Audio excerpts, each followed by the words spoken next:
some fireplaces. It's hard to carry on when you feel all alone. Now I've swung back down again. It's worse than it was before. If I hadn't seen such riches, I could live with being poor. Oh, sit down, oh, sit down, oh, sit down. Sit down next to me. Sit down, down, down, down, down. Sympathy.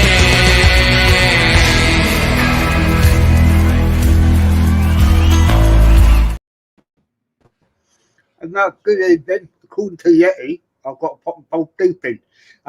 Yeah, anyway, thanks for that, Yeti. Top man. Don't know where Lee is just yet, but we're going to get this under. We've got a lot to talk about. A lot to talk about. Anthony, how you doing, bro? Hot day, working? Yeah, not too bad. Hard at work. Listen, enjoying the weather. It's hot. We can't moon. It's better than rain. And do you know what? I was actually on my when I came in from work, I went straight on YouTube, and all I've been seeing is the little videos of what Yeti's been putting on about you, Jez. That's all I've been seeing today. I know. He's relentless, man. They're fun. They are funny, though. They are funny.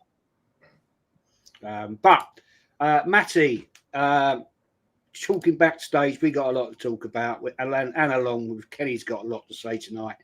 How you doing, Matty? Doing good, man. Doing good. Getting my schedule back now that the Euros and Copas are over with, and things are kind of getting back to normal a little bit. So. And you're melting in the heat down there. Yeah, burning up, man. 37. Yeah, it's too hot for me, man. Ken, nice day, nice bit of weather, nice bit of sunshine. We need it. I've gone for a run. Yeah, I said, you know what I'm like. I've sold an house. I'm going to buy a new one. So just waiting. So that's keeping me busy at the moment. But I'm with Matty. I upset that I didn't get much of the Copa America, but I learned what I didn't know from the Copa America is that Argentina are the top team in South America by default, because all the other sides are in transition. A strong Brazilian side matches Argentina, and so does a strong Colombia side. But as for the Euros, well, you know what I mean. When you look back at the tournament itself, they all try to play the same way, the big teams, don't they? They all try to play like Pep, all try to press, run, running styles, and they all defend the same way. I don't think it's full of quality, that tournament, but England, shit housed their way into the final, but the right team won. Football won that day, and thank God Spain won it. But as an English fan, like myself, and we're all England fans, gutted, absolutely gutted. Yeah, facts. Big up, Lee. Look at that fresh kit. Look at that fresh kit. Look at him. Bless up Northside for the kit, bro. I swear down. Bless up Northside and his missus. Yeah, this Columbia shirt is fireworks. Sorry, I'm late, by the way. Don't worry. The restaurant was rammed. I was sat in, man. It took forever to get the bill in it. So no worries. He was funny, actually, the old boy. Bless up to the panel, by the way. Bless up to the chat. He was funny. He looked like Manuel from 40 Towers, just the older version. And his name was Manuel. Yeah. And he even said to me, and he duped me in it. Yeah, but I think the guy passed in it a couple of years back. I may be wrong. Maybe he is still alive, but I think he did pass. And he said to me, "No, I am actually Manuel from 40 Towers." I was like, "You're taking the piss, mate." Like, he genuinely looked like him. I should have took a picture. But no, big up to everyone, man. Appreciate having me on as well. Always, man. Always. Okay, let's get into this. I've got a lot of things. I don't think we'll get through all of it, but very quickly. I don't want to talk about this for too long, right? Southgate's gone, right? Anthony, I'll come to you first. He's gone, right? What was the logic in playing Harry Kane when he's 75% fit in the final? I mean, you could clearly see the guy he couldn't run. And it's the final. Well, let's be honest. I think Harry Kane was pretty much poor throughout the competition. I mean, you're a striker. You're a top quality. Well, I say a top quality striker, not world class. He's not world class, by the way, because he hasn't won anything. So that's my opinion on that. I have never known a striker that comes far deep down past the halfway line. When you're a striker like Harry Kane, you want to be involved more into the pitch to make passes, runs. I didn't see no runs from Harry Kane at all. And why the hell is he not lurking around the 18-yard box to receive passes and God knows what else? So that's what I've been saying on another stream all the way for the Euros, for the England game. How we got to the final, Jez, I personally think we might have got there by fluke because we were pretty much poor in the first game. We didn't play great through all the competition. In that final, I mean, in all fairness, I would have dropped Harry Kane. I would have played Ollie Watkins. Watkins would have got the nod for me, you know. Right, Tony. Or Ivan Toney. But personally, I think he was Watkins. Ivan Toney, don't get me wrong, he did a little bit when he come on, that sort of thing. The penalty, that was the thing that stood out for me for Ivan Toney, was when he was literally just focused on the goalkeeper and then he just hit. He knew where he was going to go with that penalty. But you know, it was like a slight thing. He was like messing with the goalkeeper, wasn't he, sort of thing. You could tell when he stepped up to take it. But in all fairness, the formations were changing. He started off with a 4-2-3-1. Southgate's never played that. He's always played 4-3-3. And then it went to a 5. What was it? Like a 5? What was it? 5-2-3-1 or something like that. 5-2-3. What? 5-3-2-1. Something like that. 5-3. Yeah, it was something like that. And yeah, it was nothing. It was poor. I mean, why not play Palmer? I mean, Foden. I like Foden. Brilliant player, world class, but he didn't do nothing in the competition for me. They're calling him James Bond. No, Phil Foden. No goals, no assists, 7 games, 007. That's what I'm saying. And I don't know if any of you have seen that, but that's what they're calling him. And but yeah, like what Kenny said, the better team won. And I'll be honest with you, if you've got the minimum of 5 subs, why do you only bring on 2 with Ollie Watkins and Palmer? Don't get me wrong, good goal by Palmer, and that was the right substitution that we had to make. But I called it in the 75th minute, Jez. The legs were tired in defence. Why didn't he bring on a defender? If he would have brought on a defender, I guarantee you now that we would have went into extra time and maybe penalties, and that would have been the only way to win, to beat Spain, would have been on penalty shootout, because it's 50-50. But Yeah, true. That's my opinion of it, and I'm glad he's gone. Seriously, but I have heard that he's actually he's taken a job now in Subway because apparently he makes good subs. So Five. Lee, mate, take the floor. Give me your view. I know. You know, it was very disappointing. You know, I watched every game. Well, not every game of the Euros, but I watched a hell of a lot on this year. And to be honest with you, I thought the standard of football was pretty shit, to be honest. But can you please tell me or give me a reason why Southgate, saying what I've just said to Anthony, you've got to play. Do you know what it is, Jez? Yeah, when the squad was announced, I was on the show with Rance, and he pulled up the squad on screen, and we both sat there with all the people in the chat. And within 5 minutes of going through every name that was picked for that squad, we said, where's the creativity in midfield? Because there ain't any. Bellingham don't create. Declan Rice don't create. Conor Gallagher don't create. Trent can spam a 70-yard ball. Well done, mate. Yeah, why is he even in midfield in them positions? Yeah, and then he used him as a scapegoat because the country got on his back, and then he dropped him and never see him again, really. Yeah, he came on for a penalty. Well done, he scored. Yeah, but like you look at it, Phil Foden isn't very creative. He's a good player. I like Phil Foden, but he's not creative. Cole Palmer's more creative than any of them players, and he never got any minutes, really. But then when he did come off the bench, he had a better Euros than most of our players.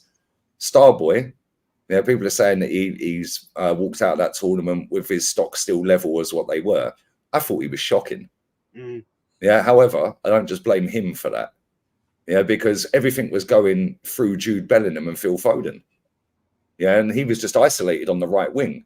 Yeah, when he got the ball, it's so ingrained in his brain, don't give the ball away. because of Super Duper Mick, that he don't try anything out of the ordinary. He doesn't try and take his man on so often. If it's a safer option to pass it infield, he'll do that. Then you've got Anthony Gordon on the bench, who, listen, he ain't the greatest winger in the world, but I'll tell you what, he's rapid, and he's gone up levels since he's gone to Newcastle from what I thought he was at Everton. And you barely used him. You brought him on with 4 minutes to go in a game. It's like, mate, what are you doing? You got Harry Kane, who just looks like he's finished. I don't know whether he had an injury. If he had an injury, well, he and the manager both know about that. So that's on both of them because they've both agreed to play. Both agreed for him to play. Yeah, Ivan Toney and Ollie Watkins. Yeah, mate, I'm sorry. Yeah, both of them should have been getting more minutes. Yeah, John Stones looked out of his depth. Yeah, it didn't look like he really wanted it. Kyle Walker, oh my days, how he got in team of the tournament, by the way, is a disgrace.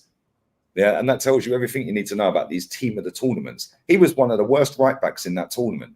I can't remember a single good moment, let alone a good game that he did. Yeah, and he got team of the tournament. The team of the tournament was Spain, so pick 11 out of their squad. Yeah, like people are putting William Saliba and all. I don't know who picks this. William Saliba had a good tournament. Fair play to him. He was probably the only Arsenal player that actually had a really good tournament because the rest of them were trash. They were average. Yeah, when you look at our subs, right. In fact, let me go to Trippier real quick as well. Yeah, right, because he's a right back playing at left back. Then we put in Luke Shaw, who's barely kicked a ball all season. When he got to the squad, he was training on his own because he weren't fit. Yeah, and everyone was like, oh, he's locked up Yamal in the final for the first half. And yeah, he did. He did lock him up. Yeah, one lapse of concentration, Yamal does in bang Nico Williams 1-0. Yeah, and that is the difference between top quality footballers, yeah, and bang average overpaid mercenaries. Yeah, because when I watched that boy, bro, he's one of the best wingers in the world right now. And he's he's just turned 17. And it's like, when you look at Spain, like forget all the other nations for a second, yeah? When you look at Spain, they're actually a team. Yeah, and the manager makes big decisions. Morata was awful in that tournament, but he still started him every week. Why? Because he occupies two centre-backs, which means that everyone's sucking in towards him, which means then wingers can go and do what they want. What does Harry Kane do? Oh, I'll drop into midfield, mate. The centre-backs are just standing there chilling. They're doing nothing. So when Saka does get the ball, or when Foden gets the ball, yeah, Foden's coming in, Saka's coming in, Jude's trying to go through the middle, and Harry Kane's dropping deep. It's a mess. It's an absolute mess. They're all getting in each other's way. Yeah, nobody wanted to take the game by the scruff of the neck. Yeah, as soon as we go a goal down, all of a sudden, oh, let's rally around. He'll throw some subs on.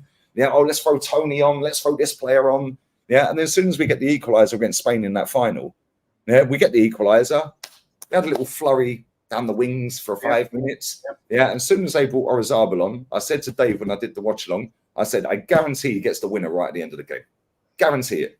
Yeah, and that is the difference, yeah, between a manager who knows what he's doing, yeah, and is using his squad to his and the country's benefit, right, and not just picking the big names. They're not just picking the better players, because by rights, yeah, right, and he had a brilliant tournament, Fabian Ruiz. He should never have got in the squad in the first place. I think he played about 9 games last season. But the Spain manager said, yo, he's unreal on the ball. Yeah, he's great left foot, right foot. We'll put him in. Alex Baena should have started over him in every game by rights, if we're going off of what Southgate does. But with him, that manager, De La Fuente, he was like, nope, I'm picking the squad to win. Not the squad to appease the fans online, not to appease the nation. I'm going to pick a squad to win. Yeah, and they played something that resembles football, and it was a joy to watch them, mate. And I predicted them, and I'm buzzing they won it. The scenes here have been mad, by the way. I literally, yeah, everyone's got a spring in their step. Like the fireworks were going off that night. It was crazy, yeah. And it's like, when you look at England and Southgate, yeah, where is he?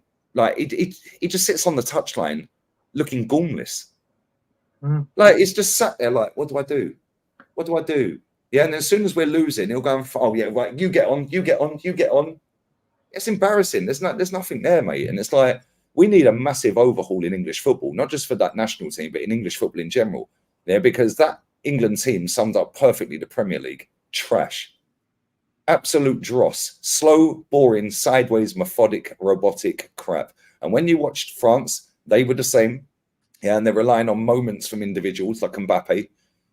When you watch Germany, they were a little bit better, to be fair, but they've got a lot more quality, technically gifted footballers. When you look at our squad, where are our technically gifted footballers in that squad? Phil Foden, yes. Harry Kane, yes. Other than that, Kobe Mino, maybe. Yeah, he had a shocking final, by the way. Yeah, Declan Rice is always chasing his first touch.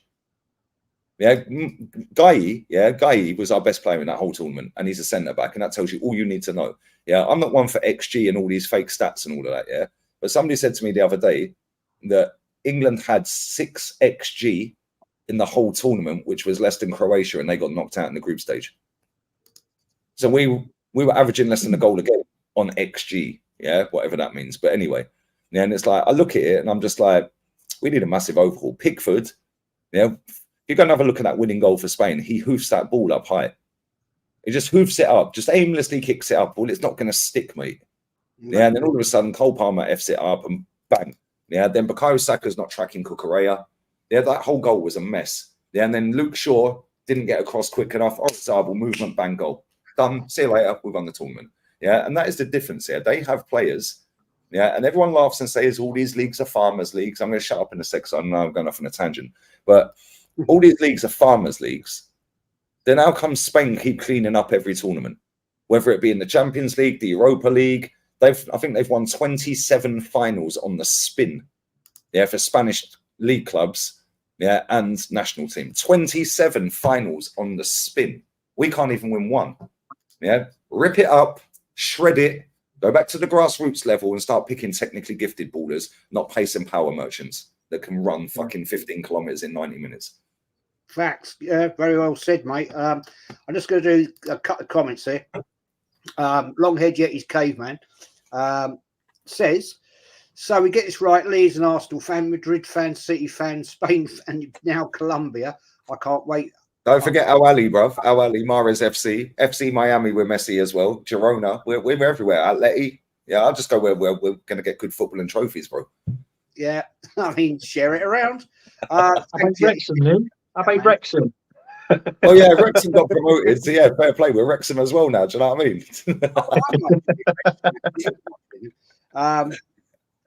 Just this one here, man. Aaron, coming you Gunners Knowles.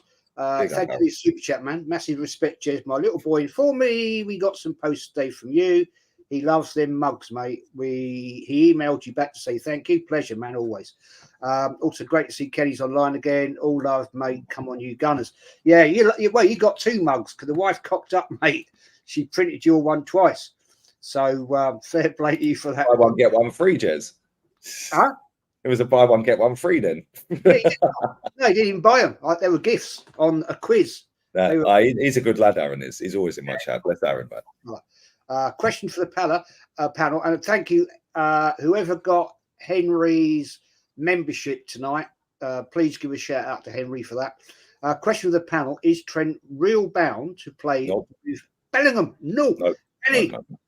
Kenny, I know you're gonna go in on this one.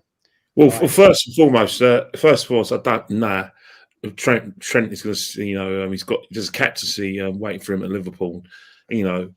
I think that Liverpool challenge next season, freshen it up. So I think he's going to stay where he's going to be loved. And at the end of the day, Liverpool going to pay him a shitload of money for him to stay. So he's going nowhere. In terms of England, Lee summed it up perfectly. It says a lot that England's best player was Mark Gay. Shows you a lot. It just shows you that there is life after Harry Maguire. But starting with the Kane situation, well, the proof in the pudding about Kane is if anyone watched the semi-final between Real Madrid and Bayern Munich, you remember he's taken off 5 minutes ago. Now, that suggests injured player. He was carrying an injury. This is in May. Beginning of May, he was carrying that injury. Didn't play the last 2 games for Bayern Munich. Didn't play, I believe, in the friendlies. I think he came on into one of them. So it's clear that he was carrying an injury. I think we knew from the first game against Serbia that he was injured. But once again, Southgate has brought him into the squad, just like he brought Luke Shaw. And he has to live with that because at the end of the day, if Harry Kane's not fit,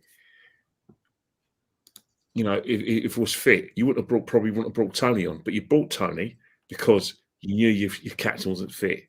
The same thing with Ollie Watkins as well. There were times, where against Denmark, he played Ollie Watkins and he got him behind.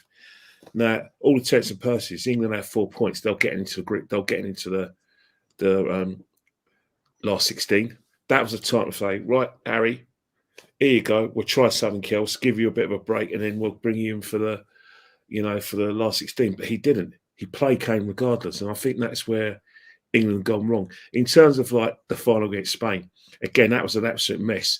But you have to look at the alleged main players. Declan Rice was terrible. You look at the after Spain scored a goal. Remember his clearance, where that clearance went straight to a Spanish player, and they gave the ball straight to was it Williams, and Williams put it wide. And then you can hear Alan Shearer saying England on the ropes. It says it all. The whole situation, the whole tournament, England's football was disgraceful. It was poor, and the worst thing about it is that you look at the final.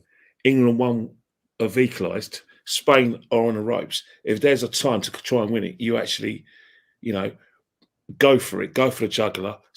You've got pace to get in behind the defenders. You got the wing. You got Saka who can stretch them. Jude Bellingham's now playing without a straight jacket on his back. Now Kane's off the field. What does he do? Before Spain, Spain were going to got their winner. He's going to bring on Trippier. And no, it's true. He was going to bring on Trippier and Conor Gallagher. Yeah. But Trippier was going to deputise for Luke Shaw because to actually shore up the defence. Conor Gallagher is going to basically get in Zubimendi's face and stop him from making those passes. So what that was telling us is that they were going to stop from playing, hit the ball a bit, a longer ball, and Watkins was going to get in behind. That's what they was trying. That's what he was saying. Therefore, if it doesn't work, I'll bring on Ivan Toney with 10 minutes to go in extra time, and we go for penalties. He basically told the whole world what he was about to do, and that's why, one of the reasons why I checked out on Southgate. People talk about his tournament, how the football was terrible. Well, I go back to the final against Italy. I've never got over that. Italy were 1-0 down after 2 minutes. They were there for the taking. Yes, they were on a 35 match unbeaten run. So what? They weren't exactly, pulling up any trees or just playing well, but they were there for the taking. I swear, if England scored a second goal in that final, Italy are done.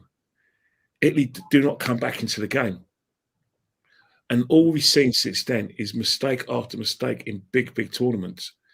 If it's not team selection, i.e. in the World Cup in Qatar, or negative play, again, England go 2-1 down in a quarter-final in Qatar when Giroud scores, brings on Rashford because he's desperate now, brings on Sterling.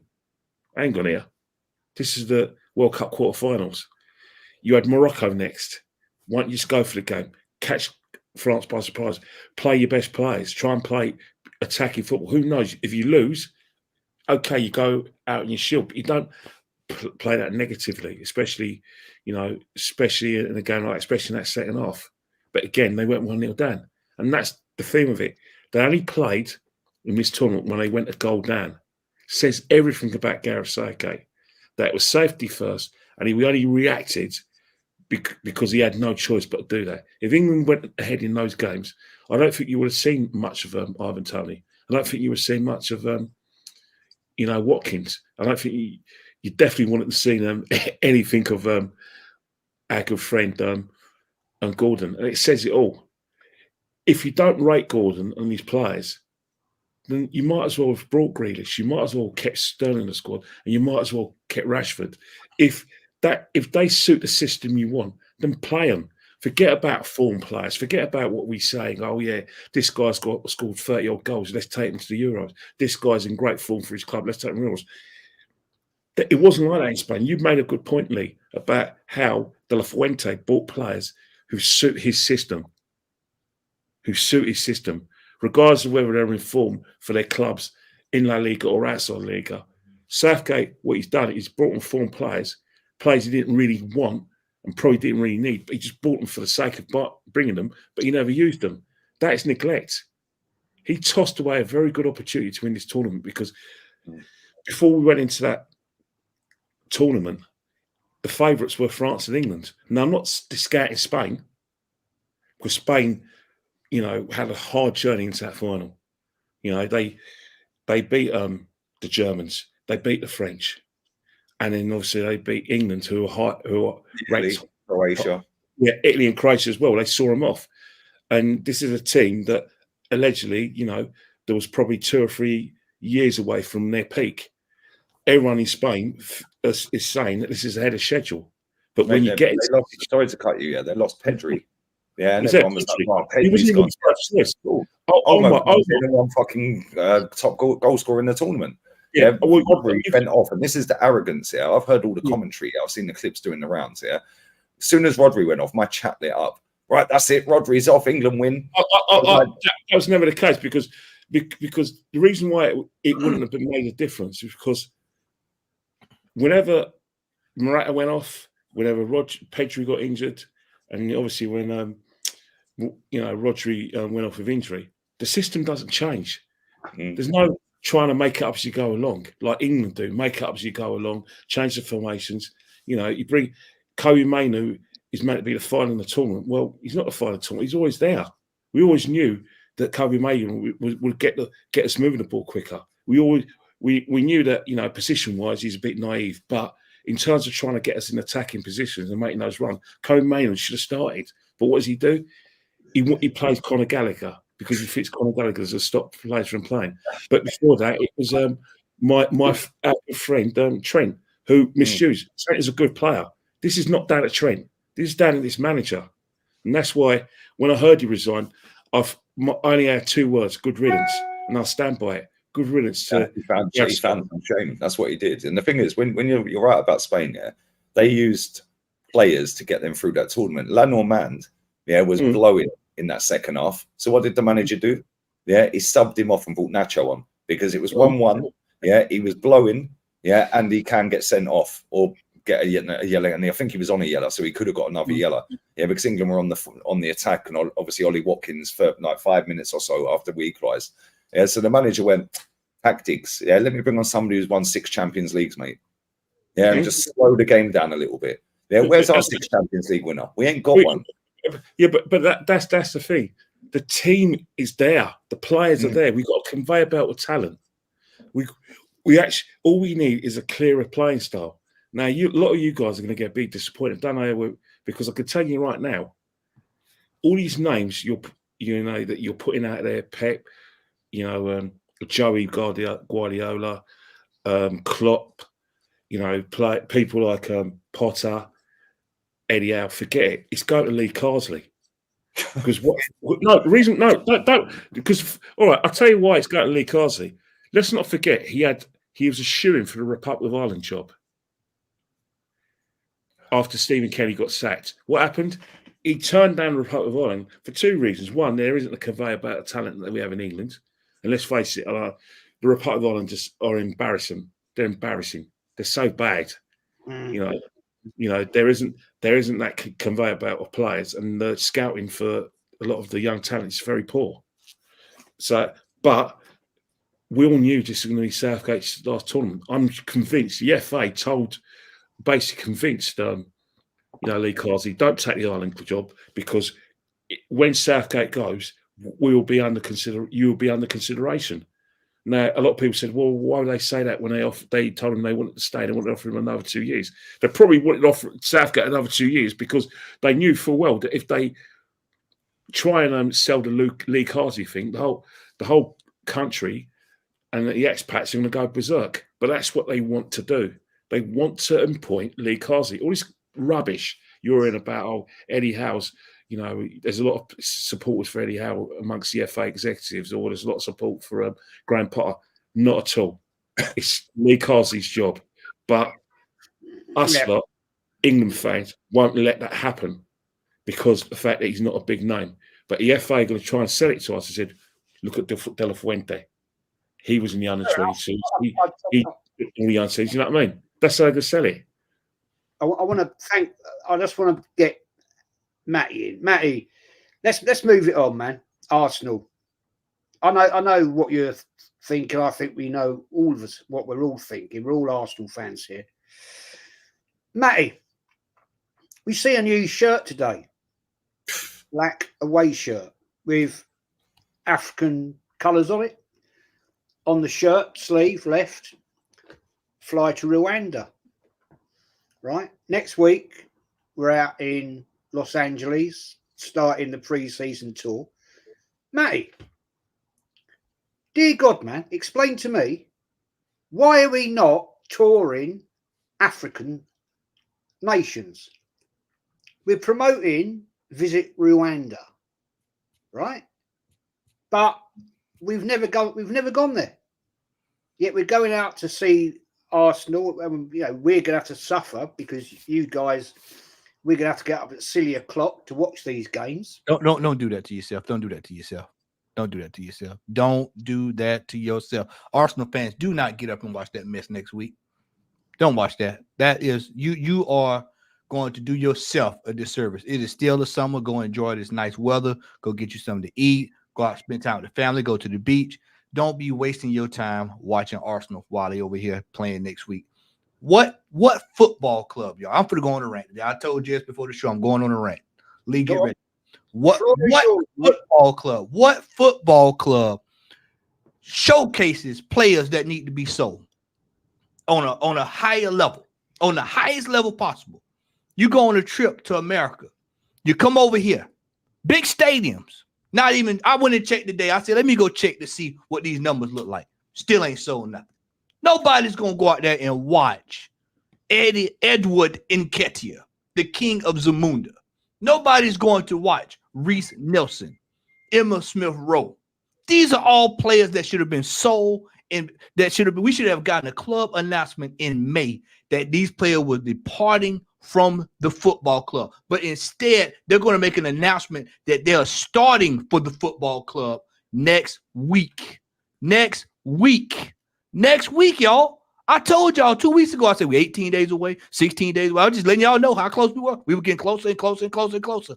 Lee, I sat on the phone with Lee back in June for over 4 hours. We talked. And I said, Lee, we ain't signing nobody before they come to the States. And lo and behold, here we are. Hadn't sold anybody. But yet they come out with the Pan-African kit today. They come out with the Pan-African special. Me as a black man. Kenny, you want to hear what I said it. That kit belongs in Black History Month. Why are they even putting that out? Look, dude, if you want to know how ass backwards this club is, how come the training kits look better than the regular kits? That's all you need to know. Our club is ass backwards. We are in major trouble this season. And prepare yourself. Prepare yourself. This season will be epic. I want y'all to hear this. This will be an epic downfall this season based off of what I'm looking at right now. 1 to 2 signings, deadline day special settings at best. We ain't getting no Jokeris. Y'all see, we can't even get the deal. We were supposed to be the only players in the room for Calafiore. That's all you heard 2-3 weeks ago. Calafiore. Everywhere you turn, Calafiore. All journalists. It's done. And then what do you see this week? Absolutely nothing. What you gonna see next week? Absolutely nothing. We're gonna end up with some cat from the 3rd division of Korean football, and they're gonna say he can do a job. I'm telling you right now, this football club is DONE, on life support. We are on life support. Next week, you got 4. I heard today, my brother Curtis Shaw say he flying over. I hear about Curtis. Don't come over here. Save that money, man. You know how much money you for the spend coming over here to watch this mess? Y'all, you cannot. I'm telling you, this football club is done. This fan base is done. People are coming. People are flying across the pond. I'm talking a long way to come from the UK all the way over to LA. That's a long flight.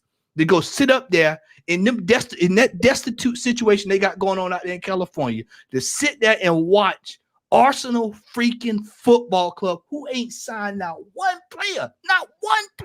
But y'all sat right here. Because I know y'all gonna watch this on replay. Y'all, I'm talking to you. Yeah, you. All of y'all that sat there over the last several years, and y'all have lambasted me. You have lambasted Kenny. You have lambasted Lee. You have lambasted Jez. You have lambasted Northside. You have lambasted Anthony. You've lambasted anybody who has stood out here and told y'all that we need world-class players. Y'all said that we made the Champions League, that we would sign world-class players. We're sitting right here on July 18, 2024. I don't see any world-class players. Where are these world-class players that y'all told me that if we made the Champions League, we were going to sign? Instead, we're still operating in the Europa League model of signing players. We're signing these has-beens, these players that are no good for where they are, and then we're talking about bringing them right here. Sesko, Mudryk, all these players. Just look at the players that we've been linking with. Manchester United, when the season ended, y'all laughed at Manchester United. Y'all laughed at them. What is Ten Hag doing? They over there signing players. They signed them left and right. 2 to a mule, as we say down south. Every time you look up 3, 4, 5, 6 to a mule, they're coming in like hotcakes. And we are sitting right here looking at them. And then people told me, look, I've been sitting back all summer watching this crap. Y'all sat right there. Oh, we can't make any signings until after the Euros. Well, hell, the Euros ended last Sunday. I've seen people making signings during the Euros. I saw people making signings before the Euros. I heard Mbappe was signed before the Euros even started. And then here we are. But you know what? Arsenal can come out and say, "Oh, we getting rid of I can't think his name now. The right back didn't even play this year. The fella, Cedric. Well, we getting rid of Cedric. Oh, so that's a piece of business we know that's going on. Well, what's the business about Nketiah? Oh, no. Then before the show, I get a text that say we turned down $30 million for Emmitt Smith Rowe. Oh, well, hell, we know what's going to happen now. We're going right back into the season with these same players that we have sat there and finished second place twice for 2 years in a row. And they're going to come out. They're going to say, oh, we're only a piece or two away. And it's going to be them same players that we're going to be stuck with. And when we sit there in 7th place come November, don't come to me because I don't want to hear it. I don't want to hear because I know what's coming down the pipe. Look at these ticket prices. Look at that. Look at those ticket prices right there. And you tell me, is Real Madrid playing next week or is that Arsenal? Did you pull up Real Madrid's game? Because that look like something you would be paying for Real Madrid. Because surely that's not Arsenal Football Club asking for $670.45 to sit the official platinum. Seriously, for a Coca-Cola and 2 hot dogs? And somebody's going to pay for that? This is outrageous. This football club is done on arrival. I'm telling you, it's done. It's over. What is Edu doing here? What is this man doing? They're paying this geezer top dollar. Him, Arteta, all of them complicit this year. Every last one of them. I told y'all at the end of last season, I said, I'm going to sit right here and I'm going to look at this transfer window. And when I look at these players, I want to see what's coming in. And what do y'all see? Absolutely nothing. Absolutely nothing has come through the door. And people are telling me to be patient. Well, Matt, you got to be patient. You got to wait. We're still trying to get stuff done. He's moving in behind the scenes. The only thing he's doing behind the scenes is going to the bathroom, going to bed, getting up, repeating the same cycle. Nothing's changed. Ain't nothing changed with this football club. We're done. We are done. This is over. I'm telling y'all, next week, we're gonna sign that goalkeeper, that one fella, the 50,000 pound guy. We're gonna sign him.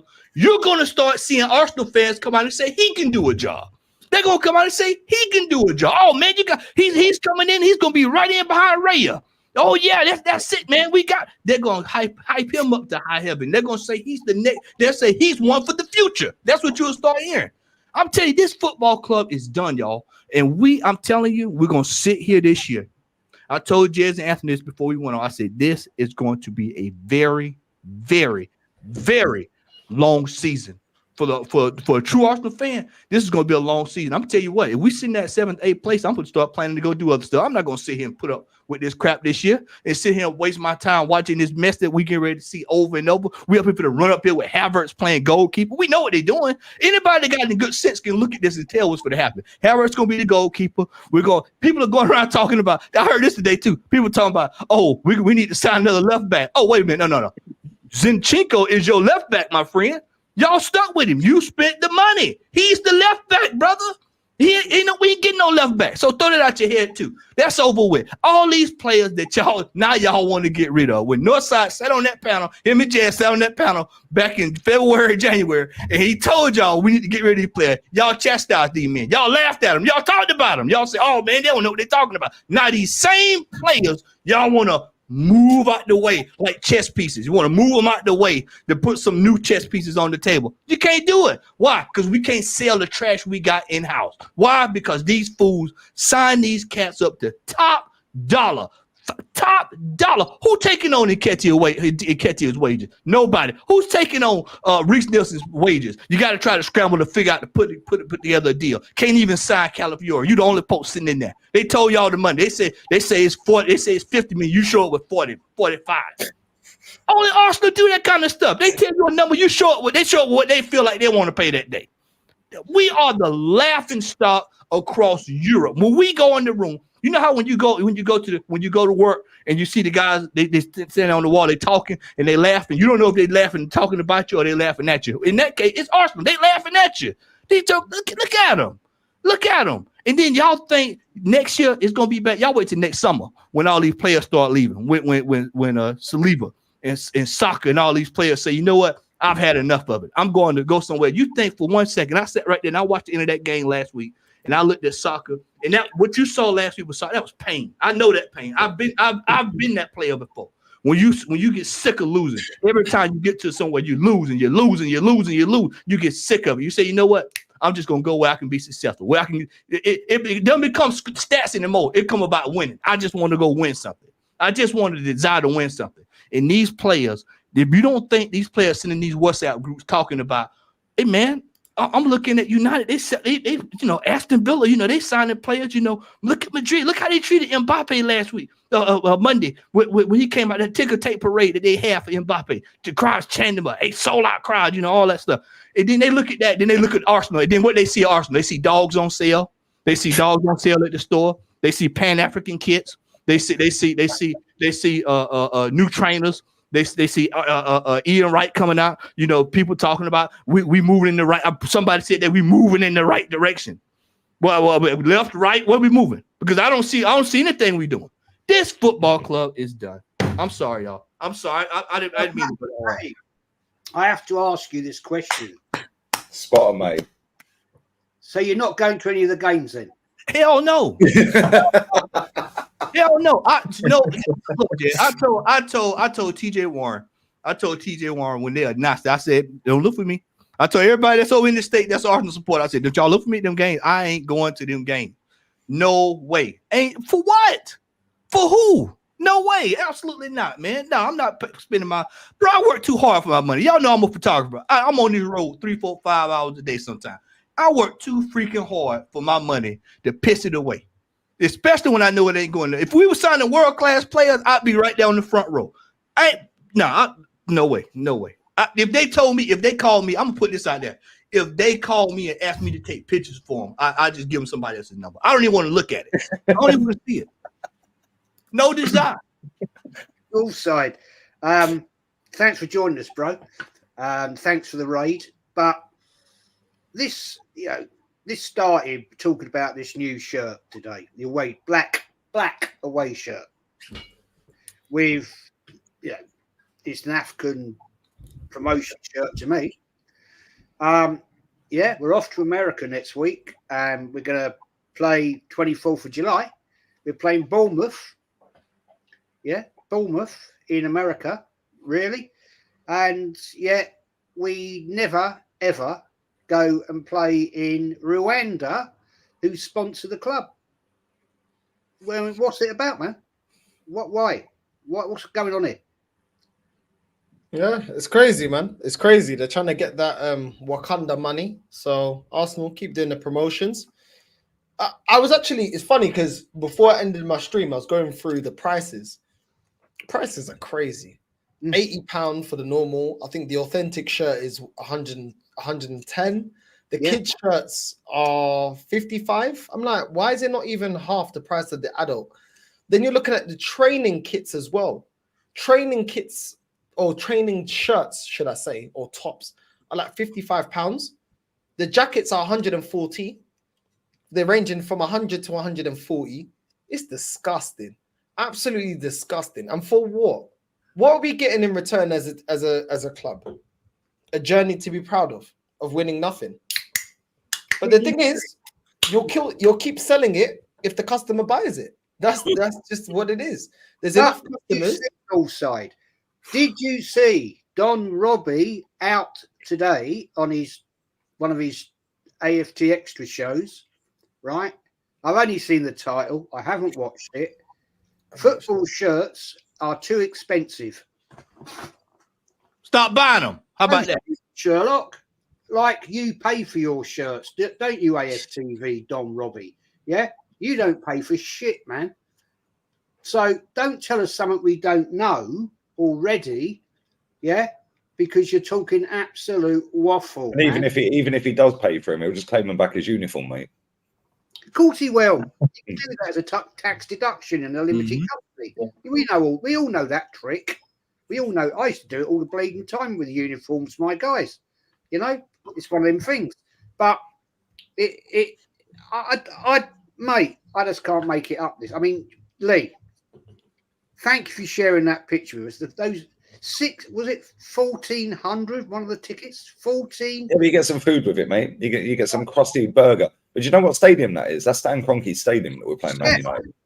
Yeah, that's Man United Stadium. SoFi. 5 o'clock. o'clock. Let Northside go. Let Northside go because I know he's ready to go. Go on, Northside. Blow it up. I'm going to go toilet anyway. Go on. Go and blow it up. I just had enough. You know, if someone petrol bombed the flipping armory, I wouldn't care less. Because let them lose their profit. Petrol bomb it, yeah. Because you just want to use us for money, yeah.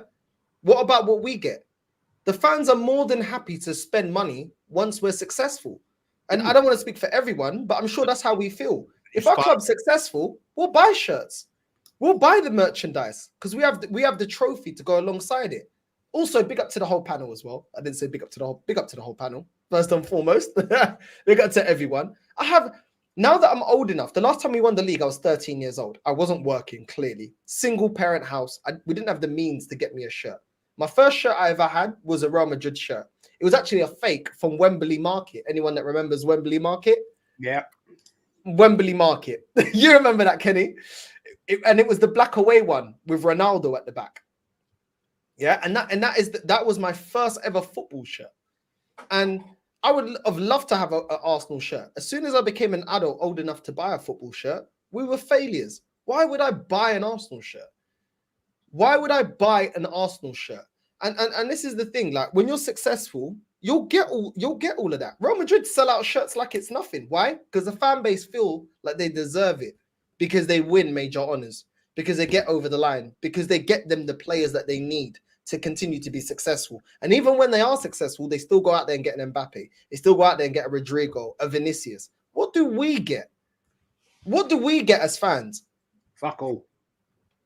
What do we get?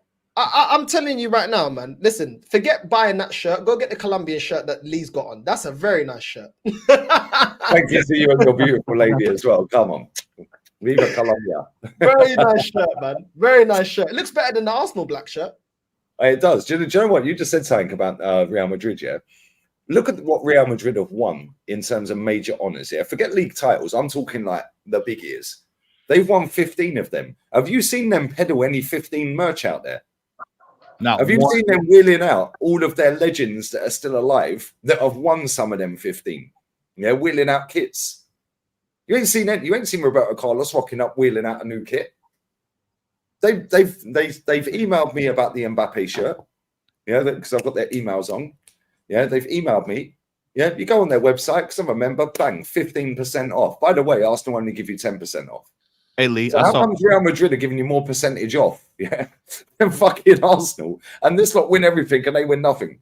Hey Lee, I saw Barcelona do it today. They rolled out Ronaldinho today. They rolled him. They rolled him out the nasty kit today. But real talk, Real Madrid could genuinely wheel out Beckham. They could wheel out Roberto Carlos, R9. I know Zidane was there the other day for the Mbappe unveiling. They could wheel out Cristiano Ronaldo, Raul. Like, do you know what I'm saying? They've got legend after legend. Marcelo, like we could keep going. Ramos, like it's just ridiculous, man. I ain't seen any of them wheeling out new kits. Yeah, the 15, Kinsey. They ain't wheeling out Kinsey merch, bruv. Yeah, if that's Arsenal, we're still celebrating 20 years ago. Yeah, oh, this year in the Invincibles, 20 years ago, celebrating 20 years and not winning a league. Bro, my nephew's birthday is next month. Yeah, every year he asked me for an Arsenal shirt in it. Yeah, and I used to put his name, Logan, on the back and the age he was. Yeah, when we bottled the title 8 points clear, I said to text my sister and I said, ask Logan what shirt he wants this year because there's 3 kits again. Which one does he want? He sent me the voice message back. Uncle Lee, yeah, I don't want the Arsenal shirt. I want the Vinny Jr. number 7, please. Yeah, 160 euros, bang, done. I don't care. It's 160 euros, but I know that club are going to go and win stuff. Yeah, and they went and won a baby treble this year. Yeah, I know when I text my sister this weekend and say, yo, it's that time of the year again, sis. What shirt does he want? Blah, blah, blah. He's going to say, I want the Mbappe 9. And we're sitting there with Eddie fucking Nketiah up front still. And Gabby Jesus and Havertz. Do me a favour, bruv. This club is a disgrace. And do you know what's the maddest thing here? Right? We have actually spent more money than them since 2012. Yep. Say it again, Lee. Say it one more time. We have actually spent more money than Real Madrid since 2012. 12 years. 12 years, we've spent more money than them and won what? An FA Cup. Yeah, in the last 12 years, we've won what? A few FA Cups, 4 or 5 FA Cups or whatever it may be. They've won Champions Leagues and God knows what. They've won flipping 3 in a row, Chess. They've won 5 in the last 10 years. I want y'all to deep this. We stand right there, and we're coming in here with players that should have been sold. These players these are players that you said. I know this for a fact. You said this year. These players should have been gone, and they laughed at you. People thought you were crazy. They thought you and Jay were crazy when y'all said these players should have been gone, and then now they're getting showcased, and people going to buy tickets to go watch them. Matty, someone in my chat right now, yeah, well, just before I ended it, said to me when I was saying Reece Nelson, why is he here? Because Pepe come out. I don't know if you guys heard. Pepe come out and said he fell out of love with football. And I kind of understood what he meant because he was like, I never asked anyone to buy me for 80 mil. But you do have a responsibility because you was on high wages. So you do have a responsibility because you are, yes, you didn't receive the 80 million transfer, but you are on high wages and you do need to perform. And at the same time, yes, you perform well. And yes, I understand that players like Nketiah have been given so many chances and keeps and is underwhelming. Reece Nelson, underwhelming on loan and is given chances. But at the same time, you do also have to be accountable for your performances. Trossard hasn't been favoured. He's been treated really badly. Some may say very similarly to the way Pepe was treated. One bad performance on the bench. And I know that Pepe did score a lot of goals. Even scoring was on the bench, Pepe. Pepe scored a banger against Brighton, next game benched. Yeah, but at the same time, Pepe, but at the same time, yeah, you didn't make yourself undroppable. In the final third, your decision-making was horrendous. You needed to work on that. That's down to you. You have to also have accountability. You can't just put it all on the club and on the team. Yeah. And this is the thing, yeah. It's like somebody said to me, oh, yeah, but Reece Nelson, I said Reece Nelson's trash. Oh, but Reece Nelson, he gets into the starting lineup of West Ham. I said, bro, do I give, un coup de vaca about West Ham, bro? All due respect, yeah, I don't, bro. Because my club is bigger. And I'm not trying to disrespect West Ham. I'm not trying to disrespect them, but it's a fact, bro. Like, why are you comparing it to West Ham? We're supposed to be winning major honours, and you're saying, oh, but he gets into West, and he doesn't get into West Ham starting 11. Also, what are you chatting about? Oh, but there's a player in there. But you said this about Iwobi. You said this about Iwobi. And look at Iwobi. Bro, the defense for Iwobi was crazy, bro. Defense force. But what was that? What was that American guy? What's that guy? What's that footballer that beat his trial? What is it, Matty? That American footballer. You tell me play for us? No. That plays American football and he beat his trial. He was on the run. You remember on the motorway? And you see how much I pay attention to it right there. That tell you. OJ Simpson. Yeah. That's how the Kardashians got famous, mate. I know it. What he was It's talking the, it's the Arsenal version of the defense lawyers for Hey, OJ. if the boot don't fit, you must have quit. I want to get Anthony on this one, mate. Anthony, you've been sitting there patiently, bro. We're off to America next week. Yeah. 3 o'clock kickoff for us. You got your ticket, Anthony? You got your flights booked? Nah, fuck. Nah. You're not going? Nah. You're a fake fan. You're a fake fan, mate. I'm 100% pure No, fake stick fan. to Wrexham, mate. This is disgusting. Hey, Oh, down the definitely. lane. I've been watching it on Netflix as well, Wrexham. I'm getting more fun out of them than fucking Arsenal. Jesus. Can't believe it. Look, mate, I've got my flights booked. I've got my tickets. I've got my hotels booked. And I'm lying. But there you go. Jed's going to wine country. You know, out there in Cali, you can go out there to the Napa Valley. Mate, seriously, I'm excited. Anytime this week, I'm going to get my mug off of Jez. I hope he's posted it. I'll be. It's printed. Yeah, It's just got to post it, mate. Fucking hell, that was 2 weeks ago. That's the process. This is in phase 2. No, that was Trust the process. That was the wife's idea to do the big quiz. When I said, well, when Kenny is back and we do the big quiz, that will be the prize. So you can have that one. You can sit in your bloody tractor and drink your tea and your pasty.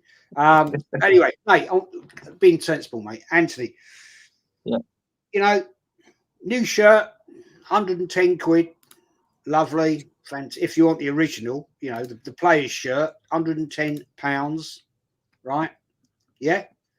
And we go to America with, it says visit Rwanda. We haven't bought anybody. We've still got Nketiah. We've still got Reece Nelson. We've still got Vieira. And we can go on and on and on. When is it ever, Anthony, going to change? Well, I want to ask the same thing then to Kenny. Straight after you, I want to ask Kenny. It's not Jez. When you've got the two there, Tweedledee and Tweedledum, you know, obviously in Arteta and Edu, you know, might as well call me Chuckle Brothers to you. Nothing's going to change. I mean, they're clueless. In all fairness, it's like what I said. We should have been selling players, but in the meantime, we should have been buying players now. We haven't bought diddly squat, and that's a fact. I mean, don't get me wrong. We signed Brea. I mean, it's like what I said to Matty and to you before we went live. Why haven't we signed anybody yet? I had the piss rips out of me on last night's show. I mean, it was a West Ham fan and a bloody Man United fan. And they said to me, where's your signings gone then? And I said to them, the only way to describe our signings is like, if you actually walk to the bus stop and you're waiting for the bus and it says it's coming, it's you, and then suddenly the bastard's cancelled, you go, why the fuck now is that cancelled? That is, that's our transfer window for this season. Seriously, that's it. That's our transfer window. And I just want this guy to come out. We're not going to spend another £100 million on another player. We're not. We've done that with Declan Rice. I don't think we're going to do that again next season and the season after. We are going to be spending money on players between the 40 to maybe £60 million mark on a player. We're not going to go out for it. Right? It is facts. And no matter what Mikel Arteta does, he will still be our manager. Hopefully, he's gone by the end of the season because we ain't going to win anything. Not with this team we've got. I actually read today on the Arsenal website, Mikel Arteta doesn't want to get rid of Fabio Vieira. Shit. He thinks he's got something to prove at Arsenal. Can you believe that? I read that today on my lunch break at work. And I was so pissed when I read that. The other thing as well, 50 million for Eddie Nketiah. We've all been talking about it. 100 grand a week. Who's going to want to sign him for 50 million? We've had so many bids rejected from him. You know, 30 million, 35 million. Get rid of him. He's come from the youth. So whatever you say, even if you sell him for 20 million, you've made a £20 million profit on a player that can't get games and can't score goals. Get rid of it. Arteta wasn't want him because he got no game time, right, from Christmas to the end of the season. Yeah. Very little games. I'd love to know how many minutes he played, right, because it wasn't a bloody lot. So obviously Arteta has lost faith in him. Yeah. So sell him.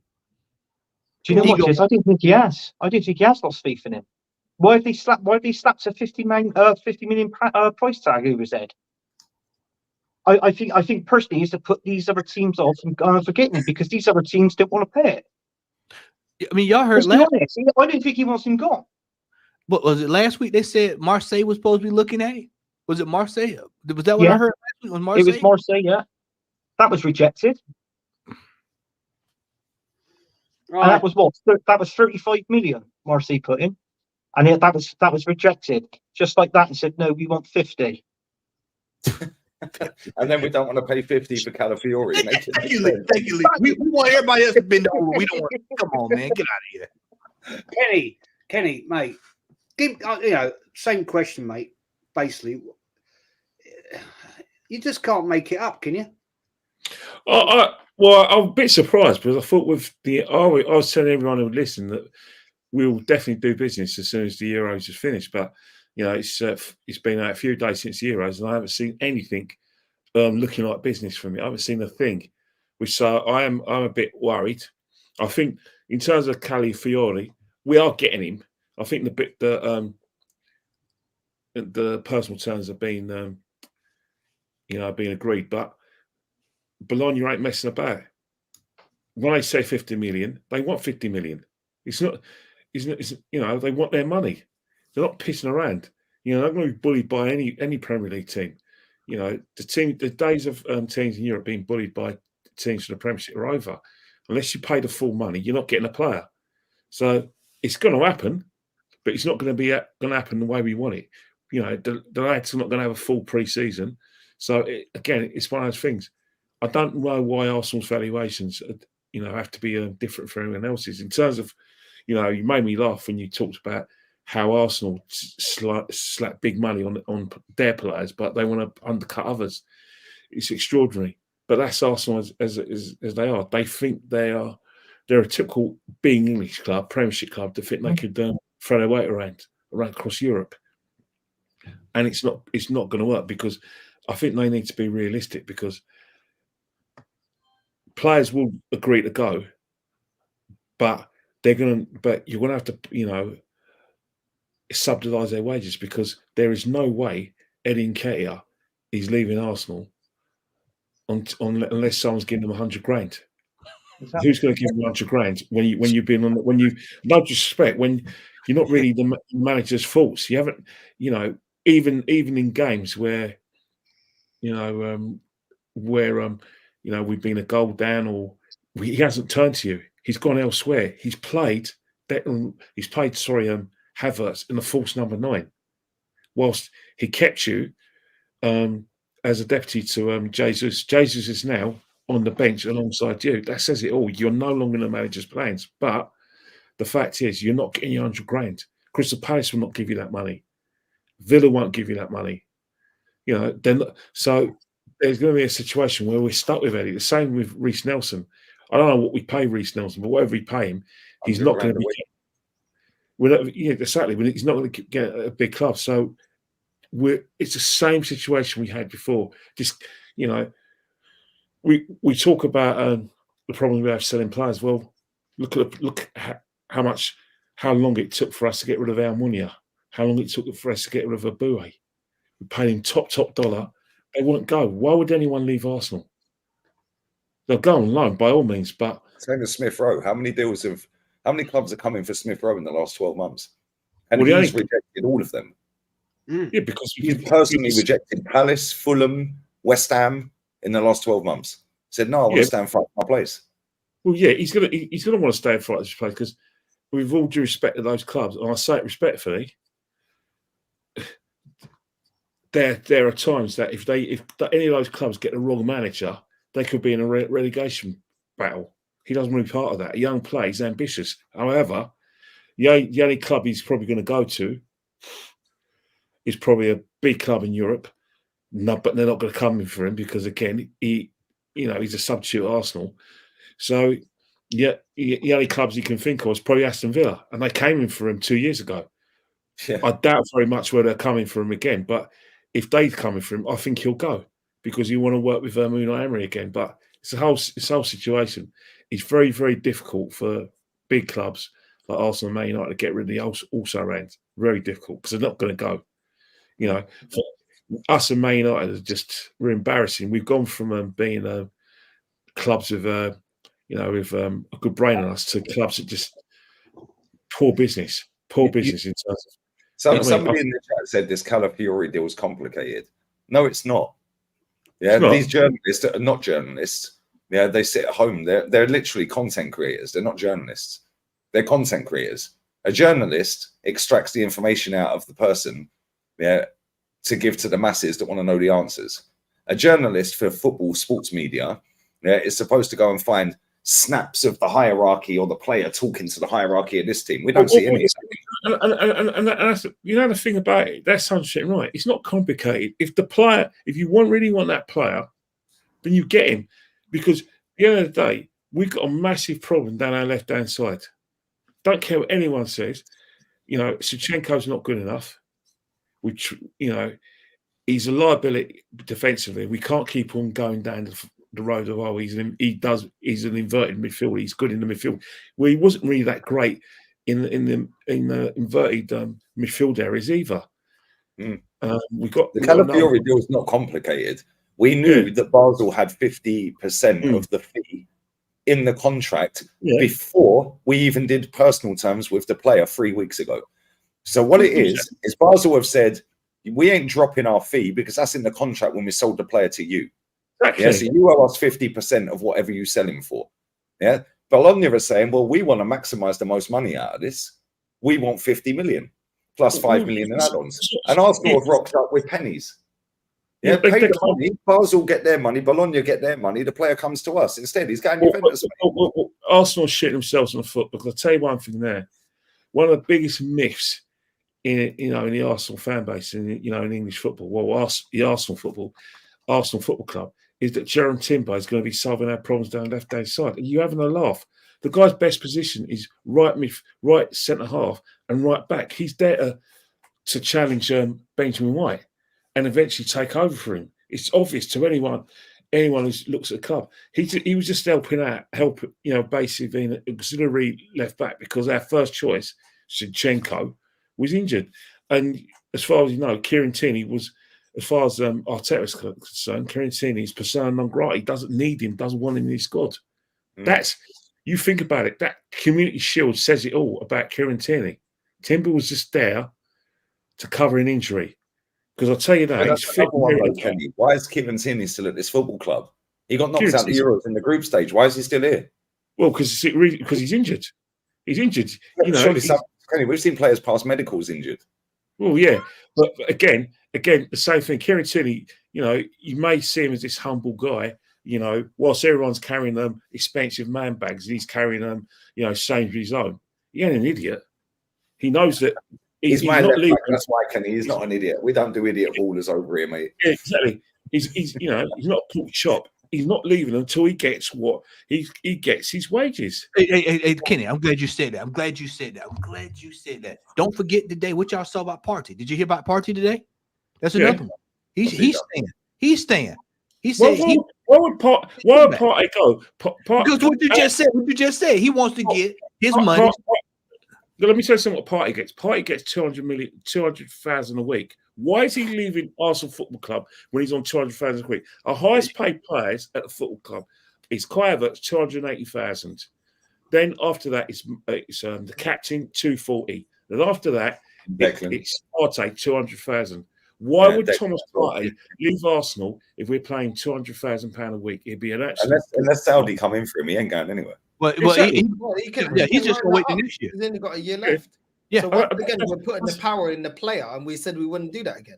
That's what they said. And Jorginho both got a year left, and they can dictate what they want, and they know they'll get a bigger pay package if they just wait the year. both Jorginho and Partey. Look at Samba Lokonga. We've loaned Samba Lokonga out. He's got 2 years left on his current deal at Arsenal. We've loaned him out with an option to buy him to Sevilla for 12 million euros. Well, going off of their previous loan, which was Hannibal from Man United, which they've just given back and he played the other night against Rosenborg. Yeah, chances are they're not fucking buying Samba Lokonga. Number one, he's not very good, and number two, they ain't paying 12 mil for a player with 1 year left. So they're going to send him back, and then when he's got the oh, I've got a year left. Yeah, but we're doing exactly what we did when Arteta got this job, by the way. Facts. But I think that's the thing.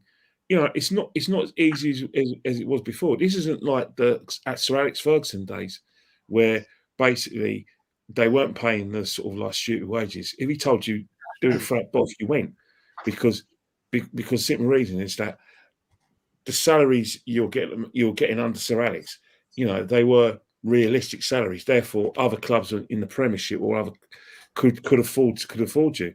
But unfortunately, what's happening right now, there's a massive gap in salaries between the Premiership and the other leagues in Europe. Hence the fact that, you know, a lot of the players from Europe are desperate to play in our league. They're desperate because they know that they're going to get like telephone numbers. Sorry, mobile phone. Look at the lad that Man United have just signed. He was on $5,000 a week. He's now on 112 grand a week. Yeah, that's centre back. Yeah, 112. He was on $5,000 a week. Of course he's gone here. Of course he's gone to Man United because Real Madrid said, "Bollocks, we ain't paying a penny for you, bro. We can wait until for free." Why do you think Delic is desperate to go Man U? I mean, he's done the rounds. He's left Ajax, went to Juventus, didn't work out. Bayern's not working. He's going to Man U, so he knows they're going to pay him stupid money. The same with Arsenal. We print money, but the problem is that these players are difficult to get rid of, especially if they don't fit in the manager's plans. Hence the fact. The problem with Thomas Partey, he's an interesting one because when you look at all the midfielders we have at the football club in terms of experience and genuine quality, he's still the best midfielder. Yes. Sorry, Declan fans. I don't want to offend you, mate, but what you're gonna find this season is that we're gonna have a bit of our results. You know, from August up until October, they're going to be a bit mixed. The performances are going to be very poor because whether we like it or not, our players have been playing for their country in the Euros. They're going to come back, and you ain't going to see the best of Declan Rice. You're not going to see the best of Tom. I'm telling you that factually, you're not going to see the best of even Saliba because of the fact it's the fatigue. So what's happening is that we're going to basically sleepwalk our way through games. And just look at our games we have in September. You can't sleepwalk your way through the North London derby, and a week after is Man City. In between that, the Champions League. So fasten your belts. Yeah, this season's going to be a massive wake-up call. I just googled wages at Bayern Munich. De Ligt's on 307 grand a week in euros at Bayern. Harry Kane's their highest earner on 480,000 euros a week. A week, y'all.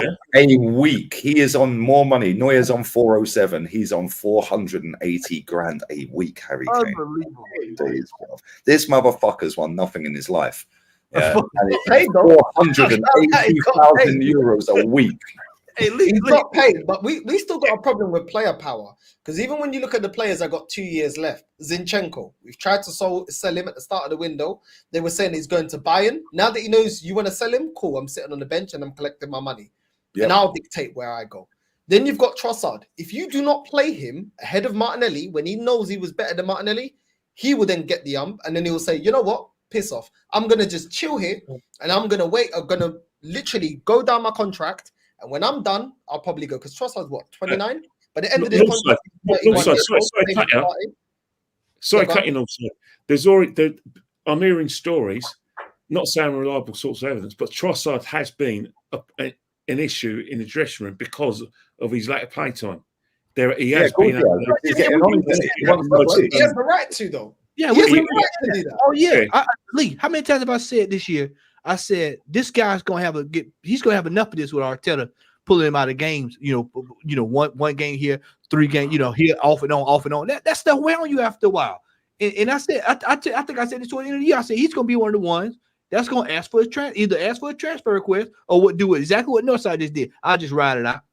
I just Yeah, ride. because if you look at the players that got 2 years, yeah, Tomiyasu, yeah, cool. We'll see. If he doesn't get enough game time, he's not happy. He'll probably ride out his contract. What else? Zinchenko, which we tried to get rid of him, so now he's probably got the Ramsdale, we know he's got the because he's calling. I'm getting my dad. I'm getting my dad in. Yeah, I feel funny at school. I'm getting my dad. Yeah, he's got dad in to do interviews, so he's got the He'll ride out his contract if he doesn't get the move that he wants. Emil Smith Rowe, the club came up. Well, this is what was reported. The club said, we're not selling you to Fulham and Crystal Palace because we're going to respect what the player wants. He wants first team football. Why do I give a crap what the player wants, bro? The best interest of the club. Your job is to do the best interest of the club, not the player. Why do we care what the player? I know it's a bit harsh, but that's what it is. That's what it is. Tierney, he got 2 years. You already know he don't like Arteta. He's going to ride out that contract. So we got a bunch of players here in a year. They're going to dictate what they're going to do. Jorginho ain't going to get enough game time. He's got a year. And Thomas Partey's probably got the because we're disrespecting him. He's one of our better midfielders, and we're just trying to flog him to anyone that meets that's a massive wage bill. That's what I was. Kenny, I was just getting ready to say. You look at this wage bill. You think this Real Madrid somewhere. You think this is like some world class football team we're looking at. This is Arsenal Football Club. Look at all these players over 100k. Look at all of them from Reece upwards. Yeah, they're all over 100k. Look how many players from Reece. 1, 2, 3. How the hell is Reece Nelson on the same wages as Gabriel? I didn't get that. This the point I was. 17 of our players are on 100 grand or more a week. Shocking, unbelievable. 1,000 a week. Who the hell put Martinelli on similar money to Edu. This is your. Who the fuck put Tomiyasu on 100 grand a week, bro, for a utility bench player? Hey, this is Edu. If you want to see Edu in motion, this is it right here. This is him right here. I told Gabriel y'all. Magalhaes is on the same money as Tomiyasu and Reece Nelson and Edward Nketiah, and Leston Tierney who went on loan. Well, and anyway, Jorginho that doesn't And start. Jorginho who don't get a game. Bro, that's crazy. I can't lie. We're That is bastards. crazy. yeah, We're but, done. but the thing is, he's going to renegotiate his contract anyway, so that there is definitely going to be an increase because he showed last season. Sorry, Saliba fans. Sorry, he was our best defender. I know we all think he's got a Bozey gene, but and I'm Gabriel, not going by the stats because if you go by stats, you don't know the game, you don't watch the game. But Gabriel's been our best defender since the World Cup. And don't forget, he wanted to get rid of him. He wanted to get rid of him. He wanted to get rid of him. He had him on the bench started Thomas Partey and right back as well in that game. last season. He put him on the bench last season. Yeah. In the first 3 games, he put him on the bench, but he's been a better player. David's question here. Carl Hein, mate, is our third. Yeah, and the only reason that guy signed a new contract, I read this the other day, yeah, is because this football club said sign a new deal, yeah, and we guarantee we'll get you out on a full-term loan for a whole season getting game time, which is why they're scurrying around, yeah, to try and sign a goalkeeper, because both of our goalkeepers ended up in the final, even though they were both benched, right? They were both in that Euros final, so they're not going to be on pre-season, I'd imagine, which means Cole Hines now looking for a loan move because they've promised him a loan, a full-time loan. So we need a goalkeeper, bro. Oh, you know what? I actually forgot about the players that are on the bench. Raya and Ramsdale. Again, that even though they didn't start games, in terms of training, they would have been working their nuts off to get their respective goalkeepers ready. Raya played 1 game. Ramsdale played 0 minutes. Yeah. Yeah, so at least Raya can say he's a European champion because he did actually partake in the tournament. Yeah, Ramsdale. That means has Ramsdale got 2 loser medals? Was he in the squad in 2020? Yeah, he was in the. He was in the. No, I'm not sure if he was. I don't think he was. He was there. He was there. In the World Cup, he was. Yeah, the World Cup, I think he was. No, what about Euro 2020? No, I he don't was think he was there then. No. He was there, was he? But this is the thing, right? So let me just say this about Southgate real quick. Right? I've seen the media lovies out here saying, "Oh, he's statistically the best manager England have had since '66." Bollocks! He's the worst manager because none of them fuckers got relegated, and he got us relegated, mate. But He got us relegated in the Nations League. No other England manager in history ever got England relegated. Yeah, he's statistically our worst manager.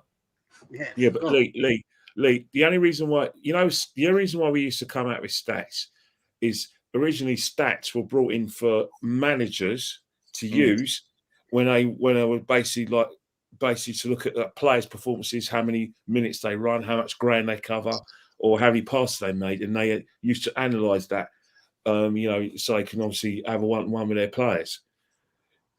Now we misuse stats, and we use stats to back up our argument. For instance, people, if anyone didn't know anything about football, they'll say that how dare you have a go at Gareth? He's got two finals, got to semi-finals. England never done anything before. But we're not talking about the stats. We're talking about how we've seen England play. We're talking about England's performances when it really matters. You look at how England, the teams England played on the way to the quarter-final last time in the World Cup, the semi-final of the World Cup and the 2 Euro finals. Tell me the big team he played on the way to those big games. He didn't play any big teams. He beat teams that he should be beating. But people who don't know anything about football, i.e. the statisticians, they'll hold on to that. It's the same statisticians that give us the same nonsense we were served last season about what a great season we had last season, even though we nearly won the league. We nearly won the league the season before. And they're actually celebrating it. There's Arsenal fans who are celebrating the fact that we are close to Man City. They're not celebrating the fact that we beat them when we should have beaten them twice. A lot of it's down to stats.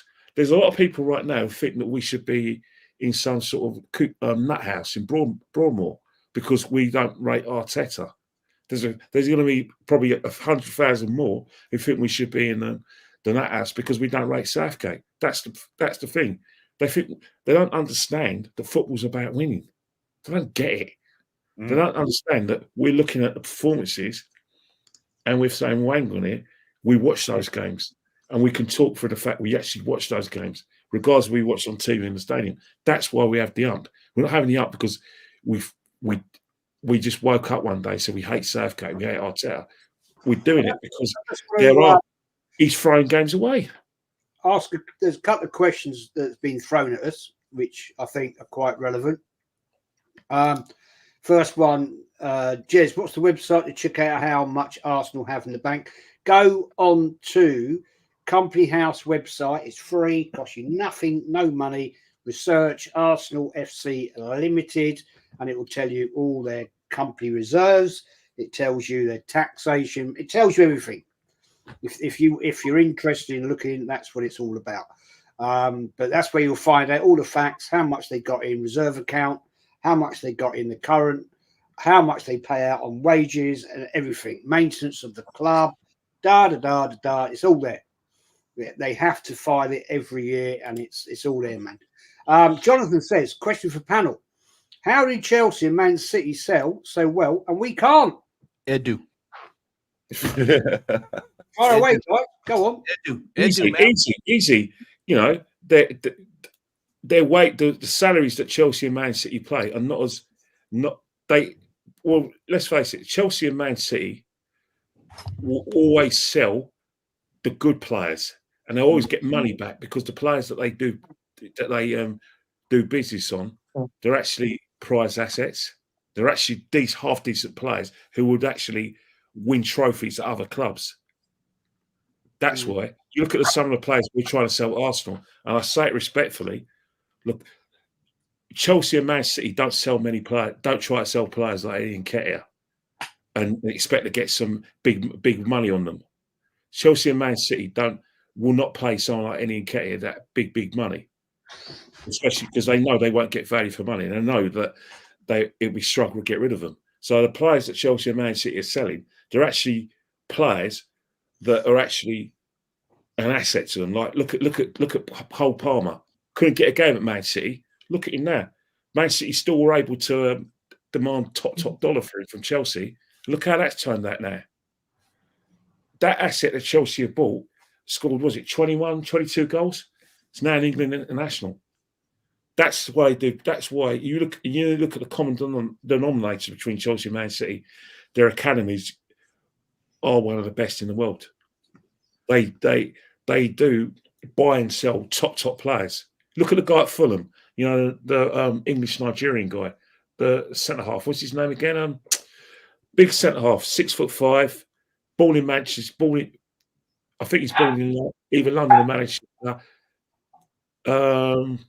He bought his mother house. You say Fulham? What's his name? Is it from Fulham? No, let me get his name up. But that player, he left Man City, he went to Fulham. Okay. And Yeah, Tossing. Toshin. Yeah. He left Man City, got to Fulham. Highly paid a game, and Man City got big money for him. And now look at it now. Fulham, when he's Mate, going look at when Man City sold Trafford to Burnley for 18 million quid.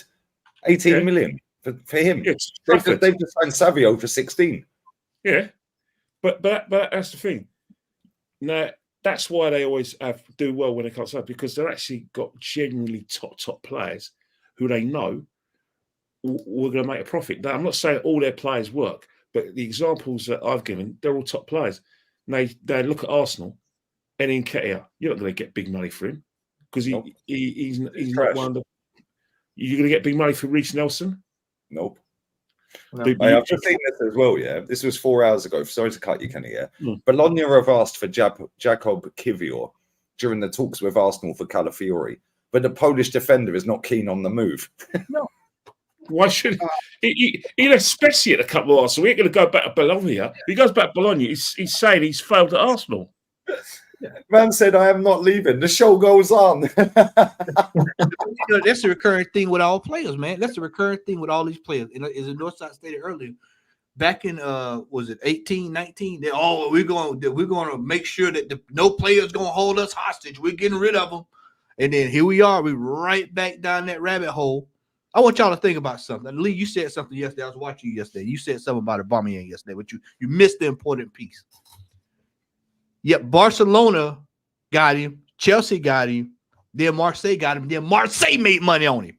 Marseille sold him to the Saudis. They made today. They sold big. They made big money. But what did Arsenal get in the process, y'all? Zero. Not a. Yeah, but the fact is that that's all down to one man, Arteta. It was his one was gross misconduct. Gross misconduct. Do we not remember when Wenger basically turned around to Adebayor and said, "Time's up, the reserves, mate."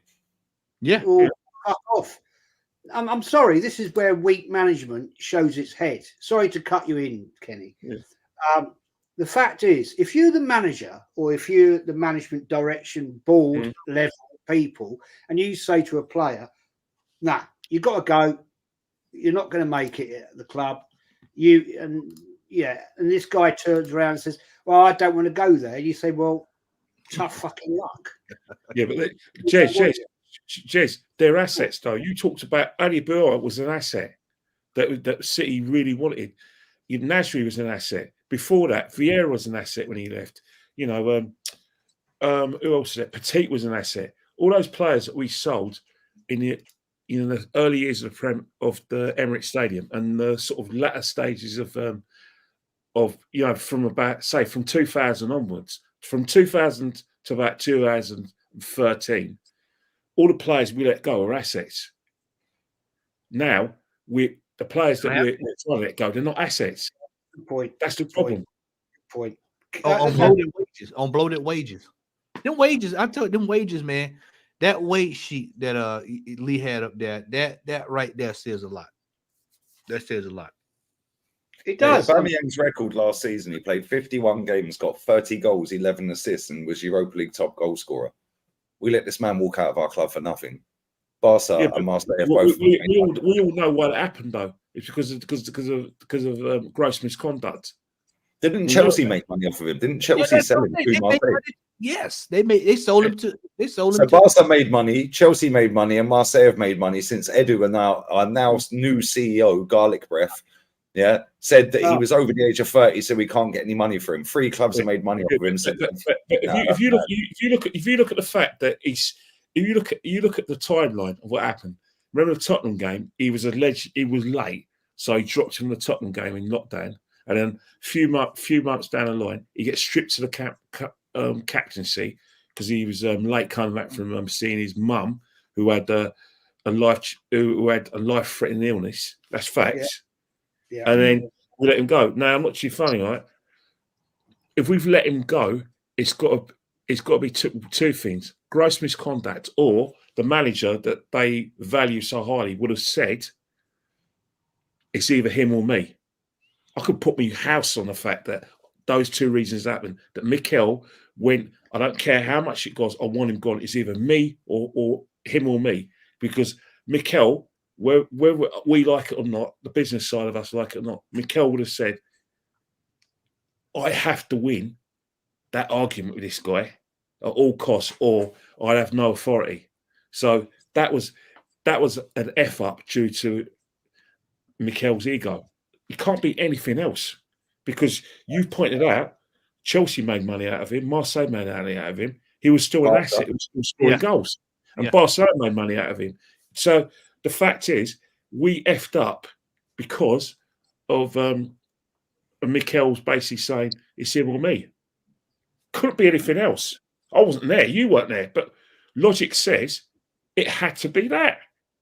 Now, I've told you guys behind the scenes what really happened. I'm not going to share it to the public, but I've told you all collectively what happened when Aubameyang came back to Arsenal after visiting his mum, and how he felt Arteta treated him, and how Aubameyang dealt with it.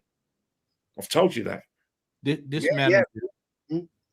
manager is, players are going across the whole of Europe, across the world. They're going to start looking at this manager, and you see how nobody grows under this manager. No player develops themselves. You look at a player like Lee. Could you imagine if Lamar started here at Arsenal? Just think about that. I want you to put that in perspective. You look at how he wouldn't get a game, and he'd turn robotic, mate. Or Nico Williams. You look at these players, and you look at the development. We had what was that we had a couple weeks ago? Was it 3 players that left the academy? 3 I saw, 2 or 3 that left the academy. You know, they're gone. You know, you look at this right here, what's on the screen. All these he's actually missed Turner as well. So that's 9. 9 goalkeepers in 5 years. 9 goalkeepers. Every summer we've signed a goalkeeper, you know, since he's been here, and he's not signed one striker since he's been here. No. He's not signed one right winger apart from Marquinhos, which was a fucking scam anyway. He's gone off on loan. North side. I want to ask North side this one, mate. This fascination, right? This fascination with buying bloody goalkeepers. We just bought this young lad from Ajax, England under 21, right? €860,000 for a player. Let's put it right. We're never going to see him. He'll be in the academy because he's an under 21. Yeah. What the hell are we doing? And give me your prediction. Change it. Tell me about the keepers. What's your view? And whereabouts do you think Arsenal will be in the league by Christmas?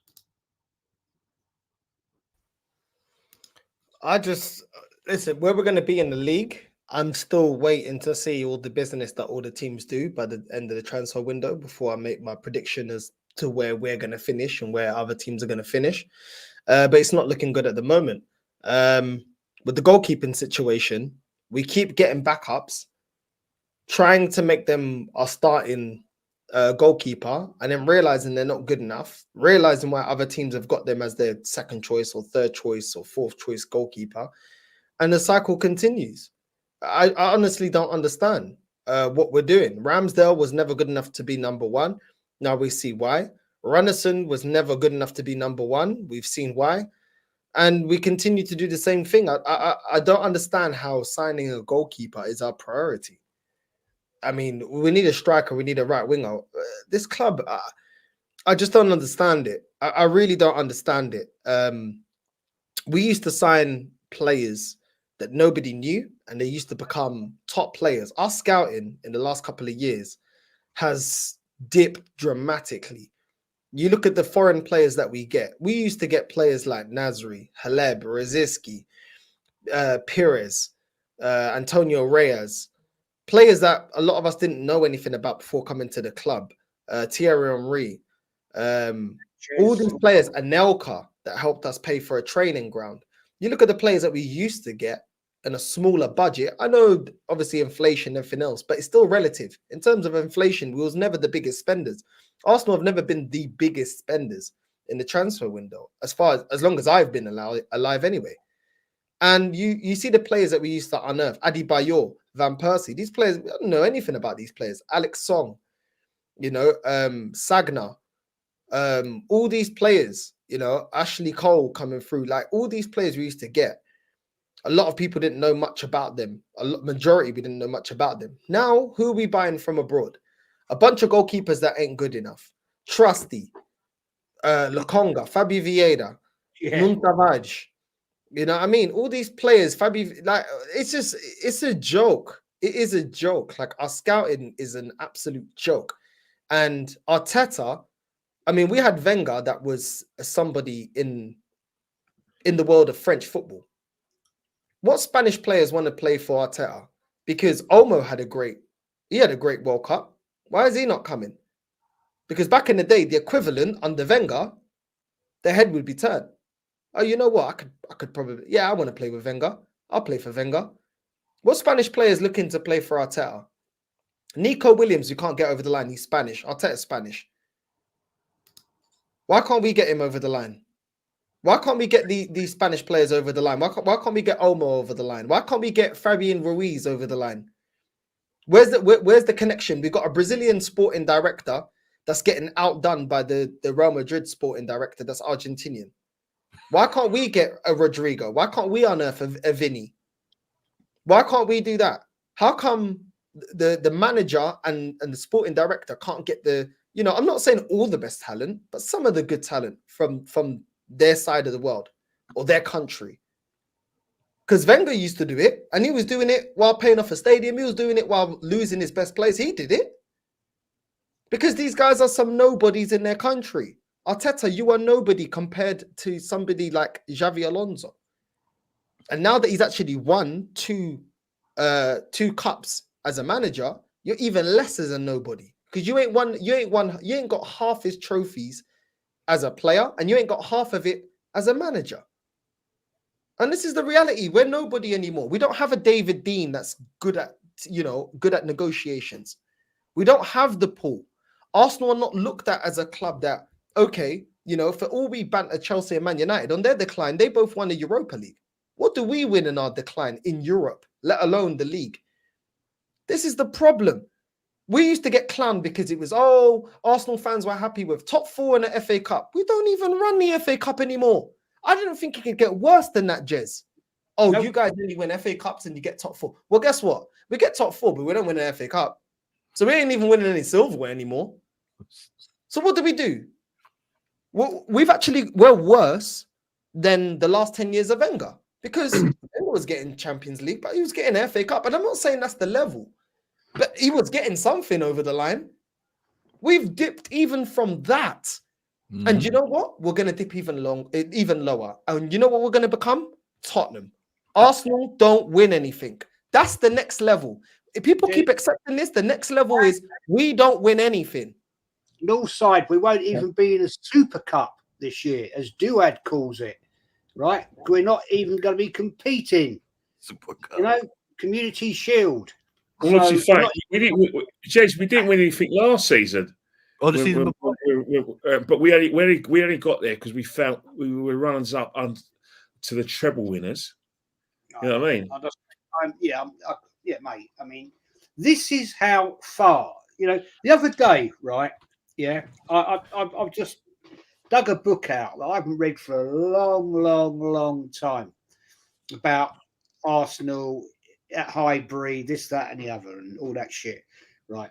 I cannot believe how far we've fallen, how far we now are an embarrassment to the football club in the fact of what this club once was. It's not anymore. It is an absolute shit show of there's no pride, there's no passion. Most of the fan base haven't got a clue about the club, right? This absolute bloody disgrace of this lottery thing. I am so glad, Kenny. I am so glad I gave away my ticket in 2016.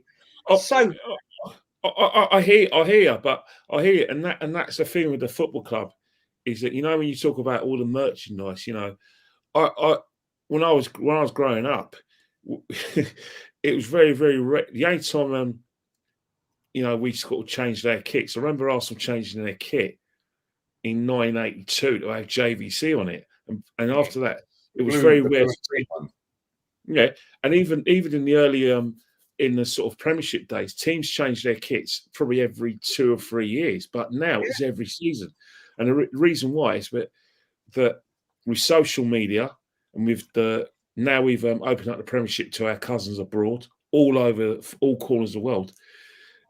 There are big fan bases around the world, and the best way to maximize your customers is to get a new kit every season. Because I'll tell you one thing now: for every Arsenal fan says, I'm not going to buy any food at the stadium, I'm not going to buy any new kits, I'm going to give up my season ticket.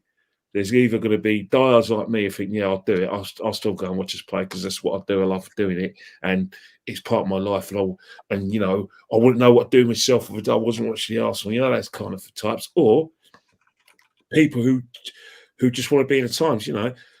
It's like fashion. That's in your. But football kits but football. Dave, football kits and merchandise is fashion, isn't it? Everyone wants to be seen with the latest stuff. If you weren't buying football kits, it's trainers. Everyone wants to be seen with the latest trainers. Hey, I see somebody on Tuesday in a restaurant around the corner from me, an Indian restaurant around the corner from me, and he had that Arsenal kit on, that one that dropped today. He looked like what's the guy off of Celebrity MasterChef, the bald head guy with the glasses, the white guy. Oh, what? I know. Greg, what's his name? Greg Wallace. Yeah. Greg Wallace. Greg Wallace, that's it. And he seen me sat there with my missus, and he was his missus and his kid, English guy, yeah? Right? And I had this vibe that he knew who I was, kind of thing, without trying to be a select sign, yeah? But he heard my voice and instantly pulled his glasses down and looked up, right? And he didn't say anything, but I just got a bit of an uneasy vibe with him, yeah? He was about 60 on this fella, yeah? He was sat on the table just in the corner over there. We know that guy definitely was my channel. Don't fucking like me in it, yeah? But he was sat there in that new kit. I was thinking, how's he got that new shirt when that shirt ain't dropped yet? Yes, Where's Peter he got that from? Peter Hayward. No, he ain't got a passport, bro. He can't go anywhere. I was like, why is that guy got the shirt on? Yeah, 2 days before it's dropped. Where's he got that shirt from? I don't know, but Lee, isn't that shirt the worst kept secret? I knew about that kit 2 months ago, so I'm a bit surprised that it's now a cause for discussion because, unfortunately, with social media. See, I actually think the shirt's quite nice. Sorry to cut you off, Kenny. I actually think the shirt is quite nice. Yeah. However, when the fuck do Arsenal play in black? Well, they did 2 seasons ago. Yeah, I know, exactly. And that's the point. It's all about the money. Yeah, make the nice looking kits. People will buy it. It's like Dubai. Build it, they will come. Yeah, unfortunately, since the Premiership has been since the Premiership has been established, all the traditional away kits have all changed now. Arsenal's traditional away kit is yellow, blue shorts, yellow socks, but because of the Premiership now, we've got all sorts of colours. I mean, I remember in 1982, 83, we had behind you. It's right behind you. Do you remember that disgusting? Do you remember that disgusting black and green and black in '83? The JVP one. Yeah, that was the first time we had that green kit, wasn't it? Was that the first time? Wasn't it? But I've seen basically I've seen blue. I've seen black. We've seen pink. We've seen a pink third kit. Yep. I've seen maroon. I've seen maroon shorts and white socks. I've seen it all now of Arsenal. Yeah, but this is what it is, lads. Yeah, and it's like when Jez asked that question about it's not the club we once supported. It ain't. We're all of a certain age. Yeah, look how depressed Northside looks, man. He can't catch a break this summer. Yeah, every club he supports has had a shitter. I feel sorry. He bought me a nice Columbia shirt though. Bless him. I was trying to cheer him up. That cheered him up, man. Do you know what? They tugged us up. They charged him 30 quid for delivery, yeah? And then I had to pay €41.55 to get it through customs. And they're taking the fucking piss to get a shirt through that cost about the same as what we paid for delivery. Facts. I forgot about the white. He texted me. He said, "I'm going to set up a delivery company delivering to Spain." I'm still over there, sat over there, right? I've still got your mug, Arsenal mug, Lee, Yeah. right? Which I posted to you, and it got Yeah. turned around by bloody Spanish customs, right? And I had to pay for the bloody postage to send it back to me. To me. Mate, this country's tapped. This country's tapped, yeah. Trying to get anything into this country from England is hard work, mate. It's like literally. You know what I mean? And it's mad. But this is what these companies want. They deliberately make things hard work. Yeah. But when it comes to football, I've said this so many times, right? And I still believe this. COVID was the best thing to happen to these Premier League clubs. Yeah, because everyone was sat in their gaff, yeah, being controlled. Yeah. And these football clubs thought, yo, we can fucking fleece this. We can absolutely milk this off emotions. Now every club's doing the team huddles. Everyone's doing arm waves when they're going over to take a corner. Come on, doing up all the PR. So now the fans go, oh, he gets it. He's one of us. He's one of us. And then if he drops a shitter, go, but he loves the badge. All this bullshit. And then the kits, yeah, the kits are an absolute piss take. Yeah. And the thing is, Real Madrid drop 4 kits a year. Nobody cares. It's Real Madrid. They win. They win. They win. They They're win not, shit. they're They not charge more better than than us. foreign fans, though, Lee. Yeah, I told you this. Her family, her dad's family is from Colombia. I think everybody knows that. Yeah. Do you know what her dad is 70? Her dad is 74, I believe. 73, 74 years old, around that. And his brothers, they wanted some shirts. They all wanted shirts. Yeah, obviously not English. They wanted Man City. Their children that are in probably 30s, yeah, they all wanted City shirts. She sent a load of them. They all wanted City shirts. Yeah, all of them wanted City shirts. The age range from about, I'd say 25 up into about the 70s. They all wanted City shirts. They got no affiliation with England. They're Colombian. They want City shirts. They don't care. Yeah, and her dad had an Arsenal ring. Yeah, he had an Arsenal. I got an Arsenal ring. He had an Arsenal ring. They don't give a crap.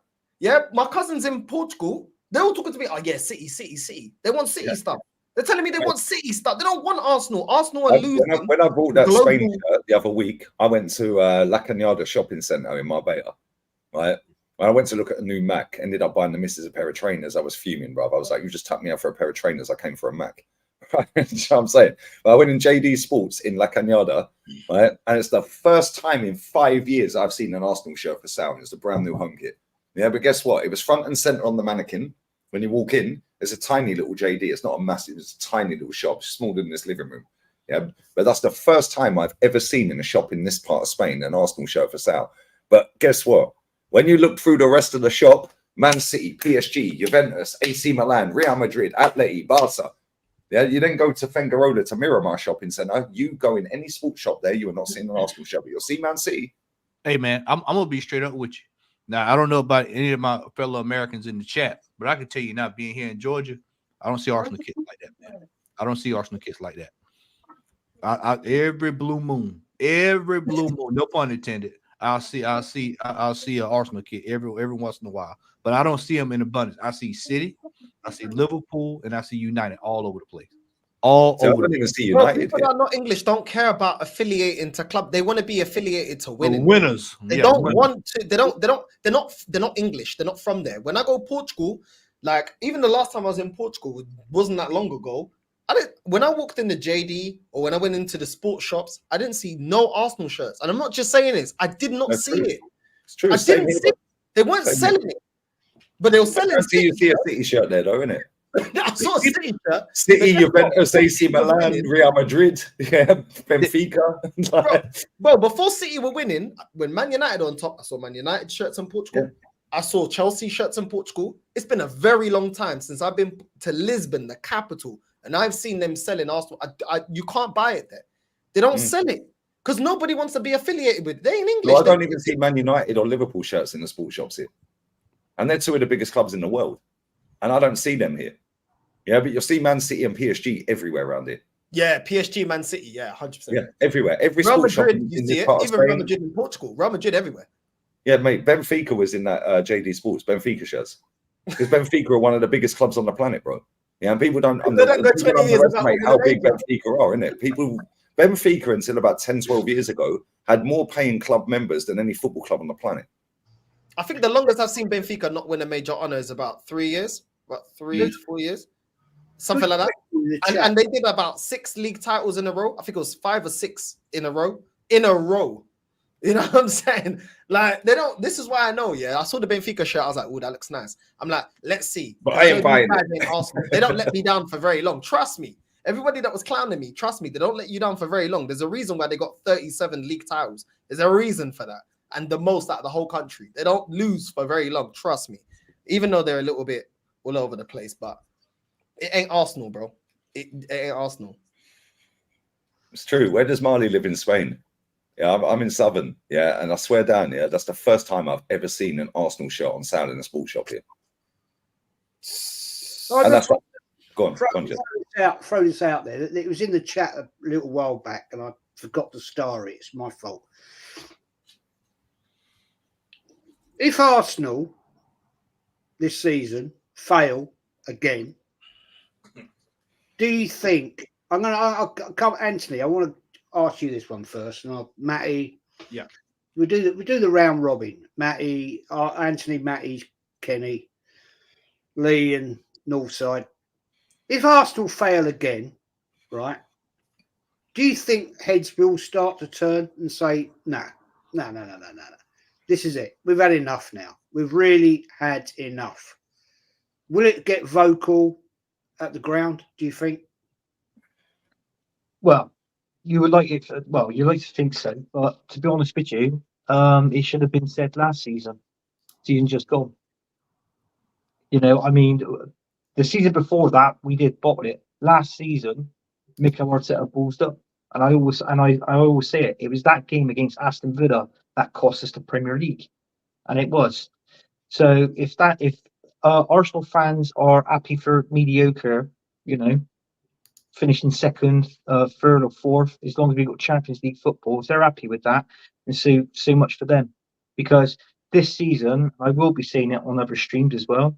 I want the Premier League and I want the FA Cup this season, just like I did last season.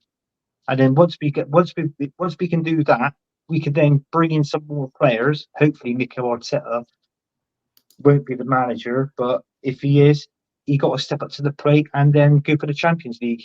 I'm fed up now. It's 21 years now without Premier League, without a trophy.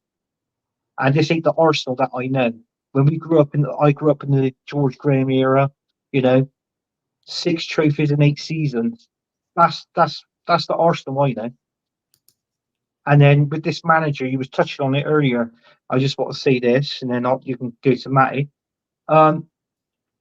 Northside mentioned about, you know, with Arsene Wenger, with the talent that he was spotting, the young players, the cheap players we bought in, we saw them, we made a bargain on them.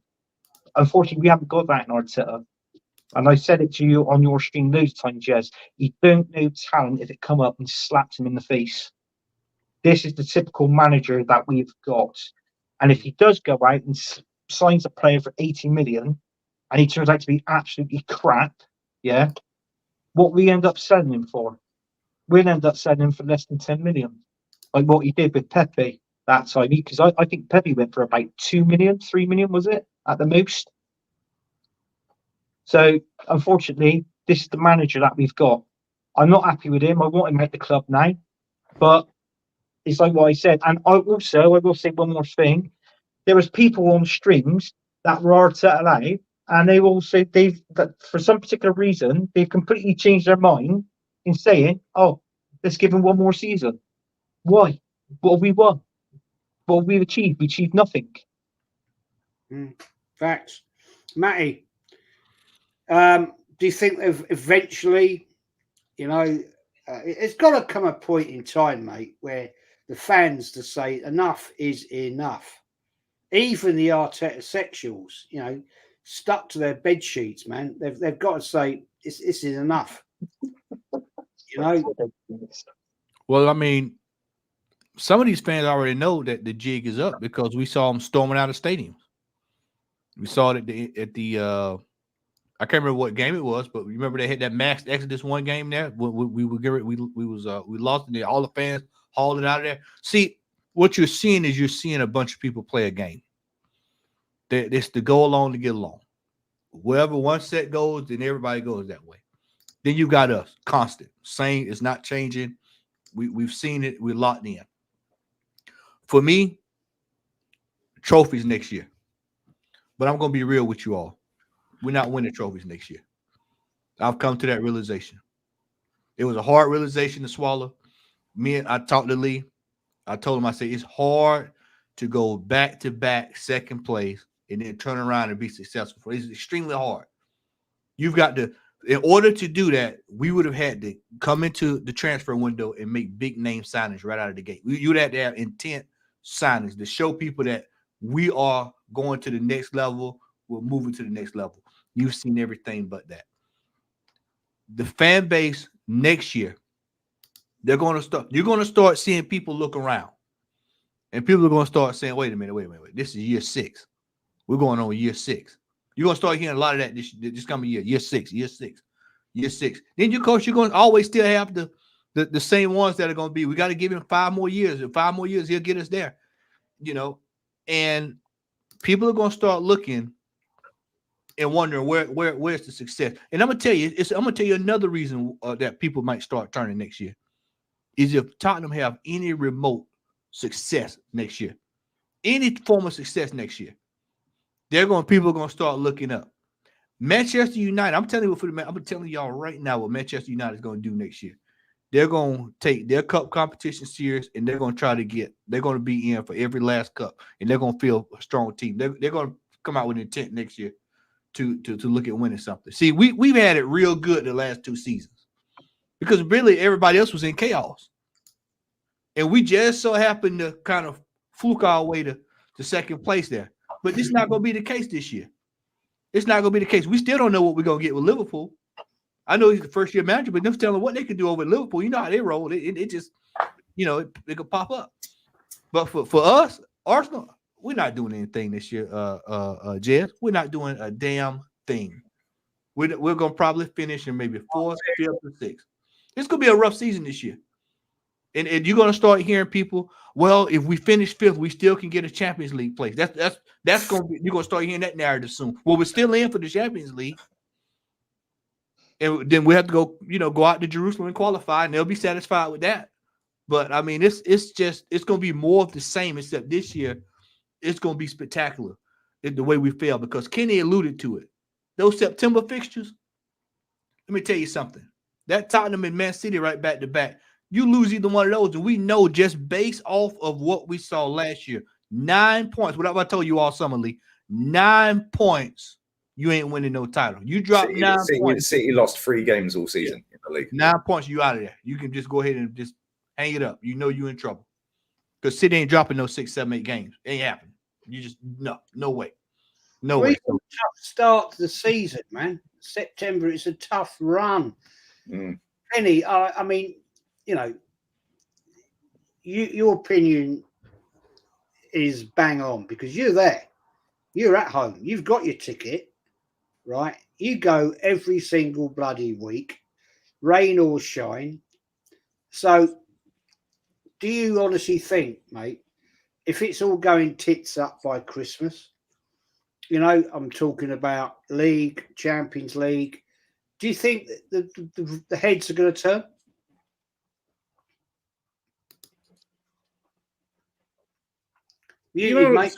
I'm not too sure, because they seem to be heartened by the fact they seem to be measuring our success by how many points we get. The record amount of points. Last season we got 84 points, the record amount of points at the Emirates.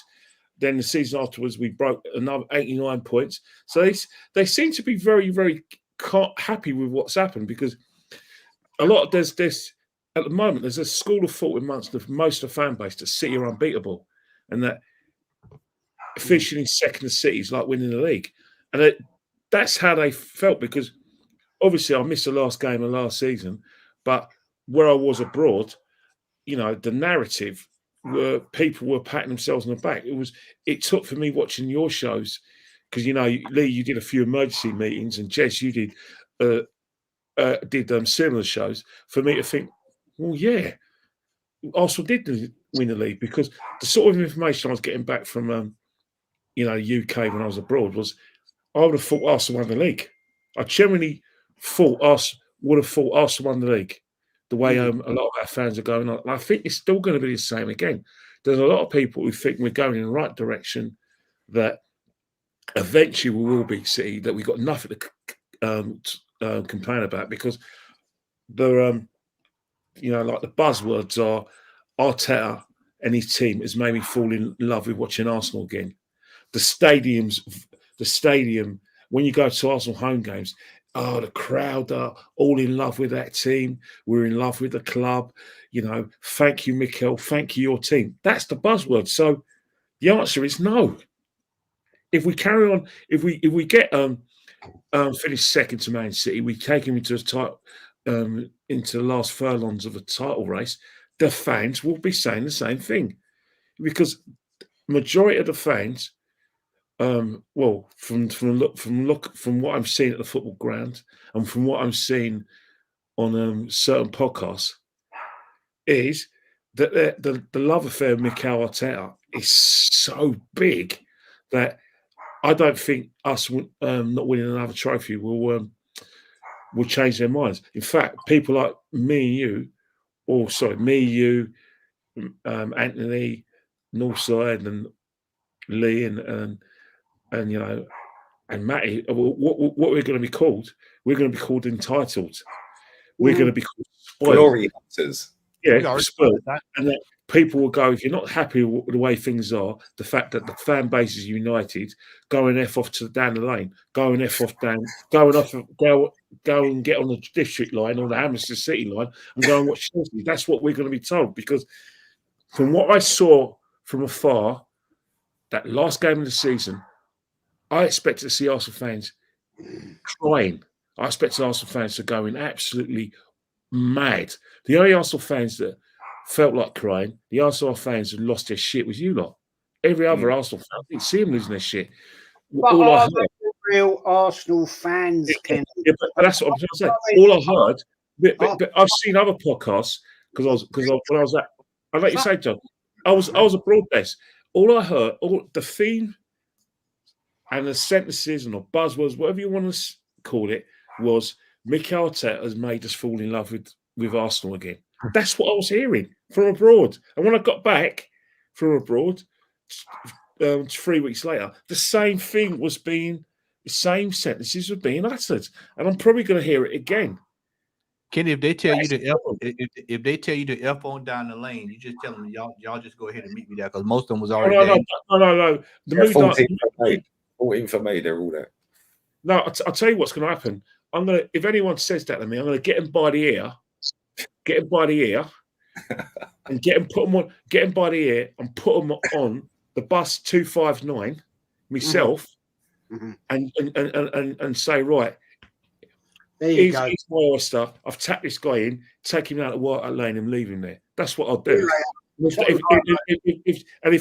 they want me to go expensive, I'll actually put them on a drag him by the ear, get them on a tube, and then get them on the Seven Sisters station, get them on the sort of like the train line, and said, right, 2-3 stops, drop him at White Hart Lane and leave him there. I'll get him by the ear if they so much as tell me that. A journey to be proud of. You should tell him a journey to be proud of. You know what I mean? I'll leave them there, because I'll tell you one thing, mate. The destination, not the journey, guys. Exactly, because if they tell me that, they'll be going there themselves. So I'll grab them by the ear, because they got no right to say that. Because let's get this right. We should have won the league last season, because even after our point at Man City, the fact is it was still in our hands. Man City was 2 points behind us. We were on top of Liverpool by goal difference. Both had the same amount of points. If we won all our games, we win the title. That's just facts. The season before that, going into the game at Anfield in Bank Holiday, Easter Sunday, we were 8 points ahead of Man City, albeit with a game in hand. the title was in our hands. So don't say that 2-0 Pep up. was unbeatable. Pep's only unbeatable if he was leading all season and we struggled to keep up with him, but we managed to kind of finish behind him. But we were about 4 or 5 points behind, but we gave it a go. No, we were leading both seasons. Last season we left. We led. The season before that, 22-23 season, we were leading the table. So it was in our hands. Pep was beatable, but we couldn't finish the job off. Why can't we just say it as it is? And then once they accept that happened, how about saying that people like ourselves have a right to be upset and say we bottled it? Because we bloody did bottle it. Because guess what? When you're in front in a race and then you get overtaken at the last hurdle, that's bottling it. Yeah. It means you basically didn't have the experience or the bottle or the heart to see it through. That's what happened under normal circumstances. If that had been Spurs, right, with our results last season, the season before, us Arsenal fans would be taking the absolute piss out of them, going tickled Spursy. You'd be calling it Spursy, wouldn't you? Yep, sure would. They'd be all. What's the difference between us then? Leading the table into April, and we allowed Man City to come from behind twice to go and win the league. That's Spursy behaviour, but we're not allowed to say that. Well, we are, because I'll say it. But, also, mate, do you honestly think? I'm sorry. I think this is a season where, personally, for me, it's going to be a bit of a mad season. If Arsenal capitulate again, and I'm going to be putting it out there. I'm seriously going to be putting it out there. I mean, I've had enough of this, and it's time for people to fucking listen. Seriously, because the season hasn't even started yet, and I'm getting angry, man. Yeah. You, Lee, you're streaming many hours a day and everything, and I admire you for doing it. And I appreciate what you're doing for the content. Your stream last night, to be honest, was brilliant with the ladies about the dating app. That was fucking levels, man. Like runs came in like a wrecking ball, bro, and just mashed up the whole I was watching that, man. I was watching that. I didn't watch it right to the end, but I won't lie. It was brilliant. I'm fair play to you for it, man. But I tell you what, be aware, people, because at the end of the day, if I see what I don't like coming this season very quickly, I am going to be ripping this club apart, and the fan base and the mutants and the idiots that are streaming, talking absolute bullshit, right? I will be streaming a lot because I've had enough of this bollocks. I've been quiet throughout this summer because it's Euros. It doesn't really interest me. I've done watch-alongs with the Yeti, which has been fun. And that guy's ripped me apart on his bloody shorts this week. He's put about, I don't know how many he's put out there, but he's ripped me to pieces. Fair enough. But I'm going to be out there putting it out there because I've just about had enough of the bollocks I'm seeing. Northside, before we wrap this up, mate, are they going to turn? Are the heads going to turn? Do you think? Or no? Probably not. Most of this fan base, we've got feminine men. That's what we have in this fan base. We have feminine men. We have men that are feminine. No, but it's true. When you don't say it as it is, that's a feminine trait. When you're scared of the truth and accountability, a lot of that, women do that. My mum used to do that. Oh, it's okay. Don't worry. No, she'll change. It's okay. No, don't worry. It was my granddad. It was my uncle. What did your mum say that you did? Come here. Yeah. And sometimes they went too far. But guess what? They gave me a reality check in things that I didn't need to be checked on. It was the men that was upholding the standards. And this is not just my culture. Most people here, whether it's your granddad, your uncle, whatever, that's how it is. The women are more like, oh, just leave. It's having a bad day. And it's the men like, no. How many chances did you have? Come here. Let me chat to you. And that chat ain't going to be a nice chat. that ain't going to be but we don't have that in Arsenal. The men at Arsenal, they always need their pads changed. That's what they need. That's what they need. Oh, it's like, oh, she's having a bad day. Oh, Arteta's having a bad day. It's a bad season. Oh, but he needs a striker. Come here. Let me cuddle you. Come here. Oh, you're right. Oh, I'm just feeling so low today. I just need someone to make me feel good. That's how they sound like women. They sound like women. And this is not me cussing women, because women do what women do. Yeah. But men are supposed to be like, no, hold on. Yeah. Hold on. Why didn't you pass your exam? Why are you in the street with your friends instead of studying? Why are you doing what you're supposed to do? Why are you not doing? Men are supposed to be the real. That's why men exist, to be the realist. And women will fight it. No, but it's, I've had it with my own family. Oh, you're being harsh. Yeah, I had it in my fact because I didn't have a dad. I had to be the one, you know what I mean? I had to put the wooden spoon down and say, no, she's taking the mick. Yeah, no, this is how we're going to deal with it. No, you're being too harsh. And then in the end, oh, you know what? You were right. That's how they are. You're taking it too far. Lee, you're taking it too far. And then when he's proven right, that's why the man's there. But that's what we have in Arsenal.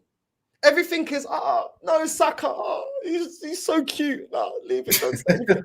Odegaard, come here. Do you want Bitty? Come here. Let me get Bitty out for you.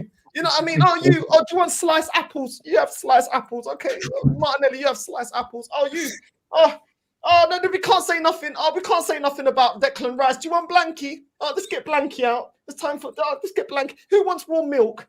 Who wants warm milk around here? It's women behavior, bro. It's not a man behavior. It's not. But that's what we have at Arsenal. Everyone's on their period. Everyone needs to take the Tampax compacts. That's what we have. Nobody wants to call it out. Did your granddad not call it out? Did your dad not call it out? Doesn't mean that he wants to, but somebody has to. When he's saying it's getting out of order, right, everyone shut up. Right, you, boom, boom, boom, boom. And you may even, sometimes it's a bit unfair, but listen, people got to get, do you know what I mean? But Arsenal, nah. But we love it though. But we love it. Oh, we're pushing on. We're pushing on. And it's the same crap, I used to have it with my mum. Oh, I can't deal with her. I don't know what to do with her. I said, okay, cool, I'm taking over. You're not my husband. Well, somebody needs to be, because trust me, things changed. Nah, things changed. You're not my husband. Well, guess what? There ain't no husband here, so I got to take over. You know what I mean? And guess what? I got results. Oh, yeah, but you throw it in my face. I'm not throwing it in your face. I just told you, like, it comes a time where all of us need a reality check, and we need somebody who is a man to check us. I needed it. I'm sure everybody else in the panel needed it at a certain point in life. There's a time, bun the fairy tales. It's now time to talk reality. But most of the men that support Arsenal, these men are the type of men that are going to be in relationships that they're not going to like, and they're too scared to say anything. Oh, the missus controls me. Really? You got hands and feet, walk away. Say, oh, I'm not taking it, I'm walking away. But they'll say, oh, but you know, but we built the whole house and we did it. Okay, but you said you're unhappy. Oh, no, but you know, but now I've got the mortgage and I got this and I got that and I can't. And you'll be miserable and you'll be moaning. Oh, she doesn't let me go out and this and that. That's what She we don't got. put out, bro. She don't put out on that. Yeah. She don't put it out. I don't get anything. I'm on Babe Station. On the I'm marriage paying wheel. OnlyFans. You know what I mean? Hopefully she doesn't find the receipts for OnlyFans and she find out what I'm doing. When she comes in the room, quickly exit. Oh, flipping it. It's a Delete cookies. Clear catch. That's what we have. No, real talk. All these Arsenal fans, you are feminine men. You're feminine, bro. And man say, oh, no, sir, you got a ponytail. Well, guess what? I may have a little bun on top of my head, yeah? But I got more balls than you. Pause. You know what I'm saying? Because I ain't feminine like you lot. And this is the problem. And it's not everyone, because there's real ones like Kenny, Jez, Lee that used to go, the panel here. There's a lot. But the majority, we are supported by feminine men. That's what we have. It's the truth. They don't have any conviction on what they say. They don't like to see reality. Everything is an attack. You know, you're talking about the manager or the players, but everything is, they take it like, oh, you're attacking me when you're not even related to them. Everything is fantasy, but it's not in reality. It's a woman trait. It's the reality. It's a woman trait. It's not a woman trait. As we say down south, man, they don't let their nuts hang. They ain't got none. They cut it. You know what I mean? They don't identify as that no more. That's what we have. That's the type of men that we have. They don't identify as men no more. They're not men. It's because, and the thing is, you're spot on as well, yeah, because like obviously the question was, will the fans turn? They won't turn. There's too many jobs for the boys available, mate. Yeah, too many Tom Cantons out there, too many Robbie Lyles out there, yeah, too many Eduardo Pagans out there. Yeah, just copying and pasting, trying to get a gig, trying to be a journalist, trying to get on the payroll, trying to get a fucking interview, trying to do this and this, trying to look like the super duper fan.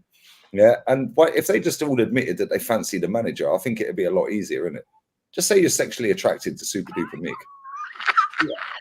Yeah, real talk. There's a flipping thing in the stadium, Kenny. You go every week, Kenny. Yeah, there is a banner in the stadium. Yeah, he's the best looking Spaniard we know. He knows exactly what we need. He's the best looking Spaniard, and he's him with the FA Cup. Embarrassing is that? That was 5 FA Cups ago, by the way. Fast forward, yeah, and what they'll do, yeah, they'll give out all their predictions. We'll sign a few players. We'll sign a marquee signing. Yeah, it doesn't matter who it is. It'll be a 50, 60 million pound player. Yeah, and this fan base will make out is the best in the world in that position. Yeah, then they'll gas. Oh my God, yeah, we got 2 free signings in a week. Oh my God, what is Edu cooking? He's cooking salmonella, bruv. That's what he's cooking. Yeah, real talk. Yeah, and then we'll go and slap Wolves up on the first game of the season, 3 or 4-0 at home. Everyone will be like, oh yeah, this is our season. This is our season. And then when it all starts crumbling, and the manager's already put the excuse out there in his interview, if I had known he was in Marbella, oh my days, bruv, that's 10 minutes up the road from me. If I had known they were there, bruv, I didn't even know. I was just work, sleep, yeah. Like I would have found that training ground, bro. I would have told him exactly what time it is. Yeah, I would have told him and Odegaard exactly what time it is, mate. Yeah, about hair flick and all that. Yeah, stop with your PR about I love going to America. No, you don't, bruv. Yeah, you don't love going to America. It's a chore for you because you don't like talking to the fans. Because if you did, you'd stop outside the pubs and talk to them. Yeah, you don't like talking to them. Yeah, it'd stop outside the Tottenham pub when the traffic lights are ready. Go and park up in the leisure centre across the road and go and buy everyone a drink. Yeah, or even just go in and say hello and sign a load of autographs. Granit Xhaka did the same. Oh, I'd love to meet the fans. Shut up, you're chatting crap. Yeah, the problem is we've got too many happy clappers in this fan base. Yeah, we've got too many people that have been brainwashed by the constant PR. Yeah, that Man City 115. And then what happened is they'll all get mouthy again, like they always do every season. Yeah, and then when it all goes south, they'll say, but context. Because if you ask any Arsenal fan, not on this panel or in the chat, right now, if he don't win anything this season, would you sack him? They always say, but there needs to be context. Because if we get to the Champions League final or we miss out on the league by goal difference or 1 point, then could you really sack him? Yes, you can. That's now 5 full seasons without anything, mate. They always have that keyword context. Well, here's your context, Io Deporte, yeah? We've won nothing for 4 years. Yeah, and we're struggling to get a player signed when we're the only team in for him. Lee, I want people to start. It's a different knock, though. Sorry, mate, but when Arsenal knock, it's a different knock, in it. It's the one you don't answer. Knockdown ginger, that's what it is. It's knockdown It's ginger. like look through the key, they look through the smile. Eddie's back again. You fucking turn the lights off. We don't want any. We don't want any. Ginger, bro. Hey, let me throw this out there. What this year? What needs to be said this year is I want to start framing it this way. We're halfway through the same decade that y'all wanted Wenger out from. Wenger, y'all wanted him out in 9 years just to get him out. He's out. Hadn't won anything in 9 years. Get him out. This manager's on year 5. This is half a decade he's had to get it right. By December, he's done 5 full seasons. Yeah, 5 full years, sorry. Yeah, 5 full seasons. And what does he have to show for it? On what planet is that acceptable on the highest level? What planet? Somebody said to me on a comment on a video the other day, or on a stream, and they put a comment and I see it. And they said, you hounded Wenger out the football club like it was just me. Like it was just me on my own. Yeah. Yeah. Although I did see him twice and told him exactly what time it is. Yeah. Exactly what time it is. Red Star Belgrade at home. Yeah. And Chelsea away. And I told him exactly what he's done to our fucking club, that man. Yeah. That bastard, bruv. Yeah. He's done some good things. However, he is a massive reason why English football is finished. Yeah. Massive reason with the top 4 and all this crap. Yeah. But anyway, that's a different stream. Yeah. He said to me, this guy, he goes, you hounded Wenger out. Yeah. For not winning a title. Yeah, but he was picking up cups. Yeah, but now Arteta's in a title race. yeah, which something Arteta wasn't in his final years, but he was picking up cups. But Arteta's now got us into a title race, yeah, and nicked a cup. Yeah, so what's the difference? I said the difference is, mate. I said the difference is we should be winning everything. And if we're not, at least have a go at everything. And if you don't win the league, oh well, at least we won the cup this season. And if you don't win the cups, oh well, at least we got to the fucking final of the Champions League and won the league. Yeah, instead, this guy's winning nothing. And guess what? We've not even fucking put the elephant in the room yet. This motherfucker's getting a new contract announced very soon. Yeah, they've been holding that off for a long time, you know, because he signed that back in February or March, I think. Yeah, that's already signed, sealed, delivered. He signed a new contract, but they've been holding back because they wanted it to be the 20-year anniversary since we won the league.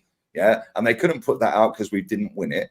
Then it's, oh shit, now we're fumbling the bag on the signing. So now they can't pull it out now. Soon as we sign a couple of players between now and the start of the season, which starts in less than a month, by the way, less than a month. 17th of August, we kick off at home against Wolves. Less than a month. Soon as we sign a couple of players, all of a sudden they'll sneak that Arteta new contract in there. Yeah, and they'll announce that. They're sneaking into the Emirates Cup. Yeah, it wouldn't surprise me. Why are we playing Leverkusen in the Emirates Cup? Oh, the Xhaka Love Fest is back. Yep. Yeah, that's the only reason. Again, oh, we wanted you to stay. We wanted you to stay. Fuck off. Yeah, everyone forgets 6 years that geezer was dog shit. Yeah, he has one good season, then he wants to fuck off. Cool, see ya. Well done. Congrats last season, mate. Well done. However, this football club is now sitting here haggling over 10 million. Do you know why? Because we have not got the money, yeah, that that people think we have. Yes, we're not skint, but at the same time, we see the payroll earlier. We've got what, 17 players over 100 grand a week? Bro, you know how mad that is? Yeah. Sambi Lakonga's on 50 grand a week. We've just loaned him to Sevilla. Tavares was on 30 grand a week. Why have we not sold him? Because they can't close the door, Jez. They can't close the door. Edu Gaspar, the Brazilian guy, when Edu signed for us, the Brazilian FA guy, whoever he was, said, well, Edu's going to Arsenal. Yeah, good luck with that, Arsenal. Yeah, good luck with that, mate. I told you, Northside, I say, the only thing he specializes is in Guaraná, churrasco. I'm still trying to get it. I get frustrated trying to get it. But that's all he specializes. And Havana flip-flops. Yeah. He's a great Havana flip-flops. That's about it. You know what I'm saying? Get them toes out, get them bunions out. That's what he likes toes. He likes toes, but it wouldn't surprise me if he subscribed to OnlyFans for toes accounts. Yeah, he's using the company credit card to fly around the world. Yeah, nicking 2 million a year, and has not signed a player since last August, and that was David Raya. That was the last player we signed, was David Raya on a loan with an option to buy, which we've activated this summer. But that was in the contract last summer. So that's just a phone call. Yeah, we're activating that, lads. Cheers. Yeah, the payment things are already set up. The payment plan's already set up because that was in the contract last year. What has this guy actually done for 11 months? What has he actually done? Yeah, and let's not forget here, yeah, this is the first summer or the first window with garlic breath, yeah, as our CEO. Yeah, Vinay got away with fucking murder, by the way, because we used to have Gazidis' head on a stick. Oh, yeah, I just would say, yeah, Gazidis. Yeah? Gazidis used to get dog's abuse by this fan base. Vinay got away with murder at this football club because nobody used to call out Vinay at this club. It was always Edu or Arteta if they were calling out anyone. Yeah, Vinay walked out scot-free. Wouldn't you think, mate, a man of being a multi-billionaire, right, would employ far better senior management? I'll come back. I'll tell you why. Yeah. Sorry to cut you, Jez. Yeah, I'll tell you why. Yeah, right. Because he knows this fan base are full of fucking idiots. Yeah, and you can just wheel out in right. You can wheel out a new kit. You can do up some PR. You'll get Ornstein on the payroll indirectly. Yeah, give him the Josh Kroenke interview. He's sweet for the rest of the year. Yeah, get Charlie Boy Watts sitting there last week, about 10, 12 days ago, going, Arteta likes profiles. What profiles? Grindr, Tinder, OnlyFans? What profiles? He likes profiles. Yeah, and Calafiori was not on the list of targets this summer. Yeah, straight away, just that before I continue with the rest of Charlie Boy Watts' bullshit, just that right there. The only reason Arsenal were even linked and in for this Calafiori is because of them 3 games in the Euros. Yeah. So the fan base put him on the moon, like they do with every fucking player we're linked to. Yeah. And then Arteta went, oh, wow. So it was Hato from Ajax, who's 17, 18. Yeah. Who Ajax fans reliably tell me in my chat is shit. Right. And Jared Brantwaite, who's 80 million. Well, we ain't paying 80 million for a centre back who's going to sit on the bench. Yeah. Let's just be real with it. So now Arteta likes profiles. Calafiori was not on the list, but he's the same type of profile as Hato and Brantwaite. Well, no, he ain't. They're completely different players, all three of them. Yeah. So another load of gobbledygook that this fan base lap up because the word profile is now a massive thing in the world of football. Arteta likes profiles. What does that even mean? You mean he likes footballers? Yeah. When people say he's versatile, what you mean he can play multiple positions? Stop complicating football. Like real talk. And this is what it is. Yeah. And you've got all these people that sit there online with their copy and paste accounts. Yeah. Copy and pasting crap all day. And then I'll get people in my chat going, Lee, what do you think of Calafiori? All the way through the rest of that Euros. Yeah. I got, what do you think of Calafiori? Same as everyone else, mate. Nobody's watched Bologna. Unless you watch the Italian league, you ain't watched him. Let's be real with it. You've seen him play 3 games in the Euros, of which 1 he scored an own goal. Yeah, cheers, mate, because that got Spain through. Yeah, 1 he was decent and 1 he was bang average. Yeah, but now because it's been linked by Ornstein and Fabrizio, and I've said this a load of times before. Fabrizio's Italian. Yeah, the player's Italian. His agent's Italian. The club he plays for is Italian. The club his former manager has gone to is Italian, the most successful Italian club. And the manager that was his manager that's gone there is fucking Italian with an Italian agent. How do we even know we're in for Calafiori? We're just being told this. How do we know we're in for him? Nobody knows. Nobody actually knows we're in for these players. Yeah, then you're getting the Nico Williams one. I'm going to say this, I'm going to shut up because I know you want to wrap up, yeah? Right, but real talk, yeah? Right, real talk, right? Nico Williams is going to Barcelona. It's the worst kept secret in the world. He's going Barca. The La Liga president came out the other day and said Barca can afford to buy him. Yeah, they can afford to activate his fee and they can afford to pay him a wage. He's on 200 grand a week at Bilbao. He's the highest paid player. Signed a contract last year. Yeah, back end of last year. Yeah, this season just gone. So why are all these accounts putting it out here? This Team News and Ticks or Twits or whatever his name is. Oh, the mystery German.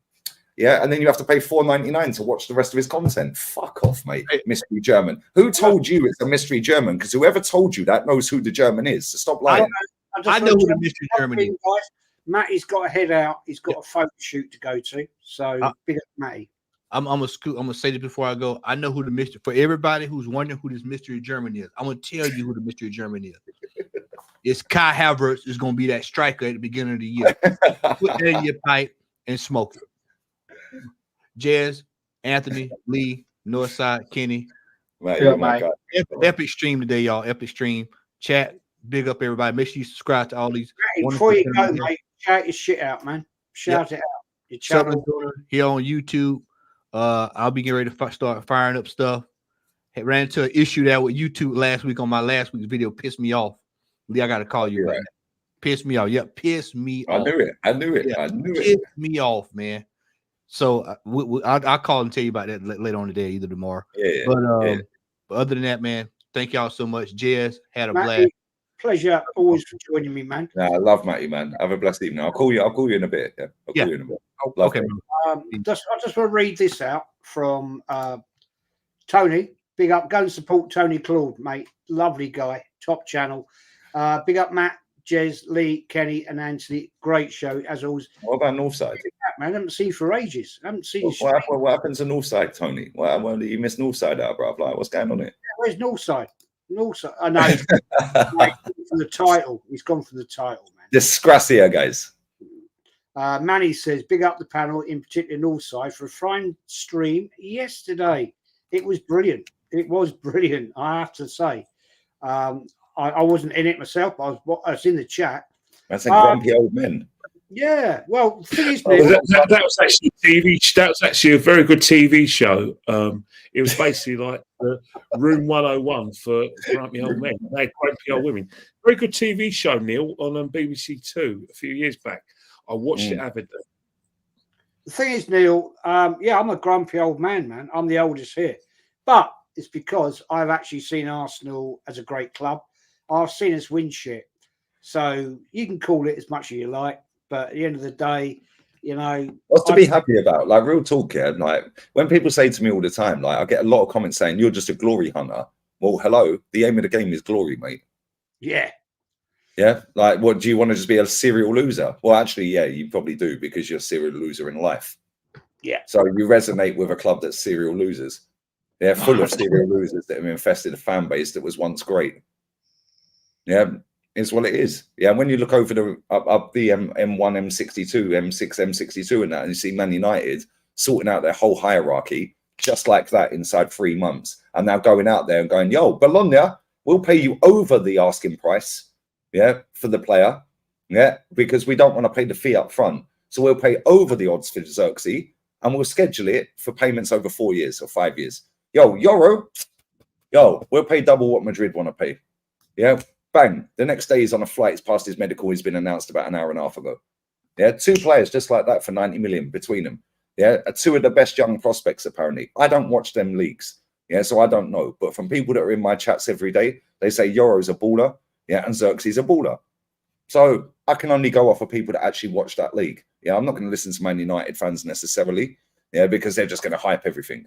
Because they've signed for their club and they've nicked them from Madrid. Yeah, but let's not forget it, yeah. Let's not forget it. There you go. Man United have now got Ugarte as well. Oh, my days, brother. And we're pouncing around with a fucking 18-year-old goalkeeper. Yeah, and this is the thing, yeah. There's a big reality check coming this season. A big reality check. We had one of the very least amount of injuries to top players or just total players in the league last season. Tottenham had the most. We were right down the bottom. I think we were like 17th for injuries. Saliba didn't get injured. Gabriel didn't get injured. Yeah, the goalkeeper stayed fit. Saka stayed fit most of the season. Yeah, 29 was fit most of the season. Declan Rice was fit all season. Yeah, most of our players, the key players to our team, were fit all season. Yeah, now they've all gone to a Euros. Cool, good luck with that. Yeah, because we're going to see Declan Rice and Saliba injured this season. Yeah, we're going to see Saka injured. Yeah, and if Saka ain't injured, he has to be mentally mad strong to come back from yet another final loss. Yeah, and this is the problem. When we get to the end of next season and win fuck all, William Saliba's going Madrid, mate. Hala Madrid. Yeah, is yours gold, mate? Because mine's fucking gold, lads. Yeah, mine's gold. Mine is fucking gold. F you. Yeah, and mine is winning trophies this season. So I'd advise anybody out there, yeah, that wants a bit of success in their life and a bit of joy, watch Madrid all season. Fair Watch Madrid all season. Yeah, real talk. Because you know they're going to win it. Yeah. Well, you know that. You know that. Unfortunately, for me, it's in my blood. Cut me in half. It is with me as well, Jez, but at the same time, I'm getting fucking pissed off with it. Yeah, So it's am I. like, But I and always listen, I'm Arsenal through and through. However, yeah, fuck it. Yeah, I want to see proper football. And when people were sitting there on that final going, why is this English guy wearing a Spain shirt? Because I can. Because I can. Because I enjoy football. My mum texted me and said, are you watching the game? I said, did the bears shit in the woods? Yeah, I'm doing a stream. Yeah. And I said, I'm sat in my Spain shirt. She went, you're English. I said, and I swear down, I said this. I said, I enjoy football. Yeah. Not robotic, system-based bullshit, sideways, backwards crap. Yeah. I said, I enjoy watching proper football. Yeah. From countries or teams that actually want to win. Yeah. The Premier League, they're only there for that, mate. Hey, guys, let's not forget. It's been raining. No, let's not forget 3 years ago when we had Euro 2020. I was always a Spain man. That is well documented. I always thought I had Spain winning. I had Spain winning the Euros in 2020. I had Spain winning this Euros because I think Spain play the best football. I love the way they play football. I actually love Spain more since they got direct players like Williams and but the whole team's set up for them too. No. Whereas what's our team set up for? Nothing. What's our team set up for at Arsenal? Just give the ball to Saka and hope. Yeah, and Saka ain't the guy that's going to blitz past 3 and fucking ping one top bins from 40 yards out. He ain't doing that. That comes back to the manager. I did say Spain would win it, and they did. So it's almost like we've got ball knowledge, isn't it, Jez? There you go. I don't know ball, mate. I don't know. Anyway, go wrap this up, guys. It's been a great stream. Thank you, Anthony, for joining, as always. Down in the southwest on your tractor, mate. shout out where we can find you, bro. Yeah, you can find me on Wednesday nights with me, Early Doors and Fuzzy, where we do the good, the bad, the ugly show on Wednesday night. We did one last night. I had the piss ripped out of me because of our signings. I didn't really have much to talk about because it's about transfers, so I just let them carry on with it. And also you can find me on the Sunday night takeaway on Sunday. Also, you can find me tomorrow with Fuzzy and Early Doors. We're going to be on TJ Warren's show. We're going to be on the American Idiot show tomorrow. So it's going to be the American Idiots meeting the UK Idiots in one way. So that should be fun. That's about right, really. With with you lot on there, it's about right. The idiots, I'm saying, facts. Kenny Ken, always, man. Thanks for coming back on. It's good. These sort of things keep me going, and I'm glad I've been doing them. But I'm so bereft of any sort of entertainment since the Euros has, ended and the right team won. I want England to be bit on. No, cricket's on, but as much as I love me cricket, I think it's going to probably last for 2 days because the West Indies just ain't giving England a game, and I don't know nothing about golf. I can't wait for it. So I don't know. There's no boxing this week, so Jesus Christ, find me something to do. And I certainly am not going to be watching. Great, man. We got the we were out in America. Yeah, order the $9.99 early bird ticket, mate, so you can watch all the pre-season. I'd rather not do that. Pre-season, the only pre-season game I watch is a Community Shield. Apart from that, I won't watch pre-season football because I just see it. I see too many people, get themselves in a spot of bother over a pre-season game. And to be honest, do they really have a bearing in their season? I think the real thing, Wolves on the 17th is the one we need to look to. But one thing we are going to do shows on is transfer news. I'll be very, very shocked in the next couple of weeks if we don't see major transfer news, i.e. players leaving the club or players coming to the club. I'll be stunned. What are you waiting for, Arsenal? Facts, man. Facts. Well, I will get up at silly o'clock to watch it. Mad, I know, but I will do it because it is Arsenal. So there we go. Northside, man. Please, thanks for joining us as always. Thanks for doing the raid as you did, and great streams you're doing at the moment. Channel's blossoming, and shout yourself out, man, please. No, thank you. Big up to everyone that jumps on. Jez, you're always invited. You asked me for the link, and you can jump on. You're always welcome to jump on. To any of the shows last night, which was brilliant. I loved your stream last night. I probably watched it for about 4 something hours. But when you've got you, Lee, Lauren, and the other young ladies chatting about what you were chatting about, which I've got no experience of myself. I've never been on a dating app in my life, never had to. I didn't really think I was relevant to come and talk to you boys because I thought I'd be sitting there like the old dog, if you like. I'm thinking, well, nah. You can give your opinion. You know what I mean? You can give your opinion. Why not? No, you know what? Dating apps. Look, date. It's your own. If you can make someone nice, you can make someone nice. At the end of the day, we're not putting this world to be on our own. Yeah, I've no experience, man. I've no experience of it, so I wasn't qualified to discuss it. To be fair, I just been sat there like the spare prick at a wedding, basically, and we all know that one.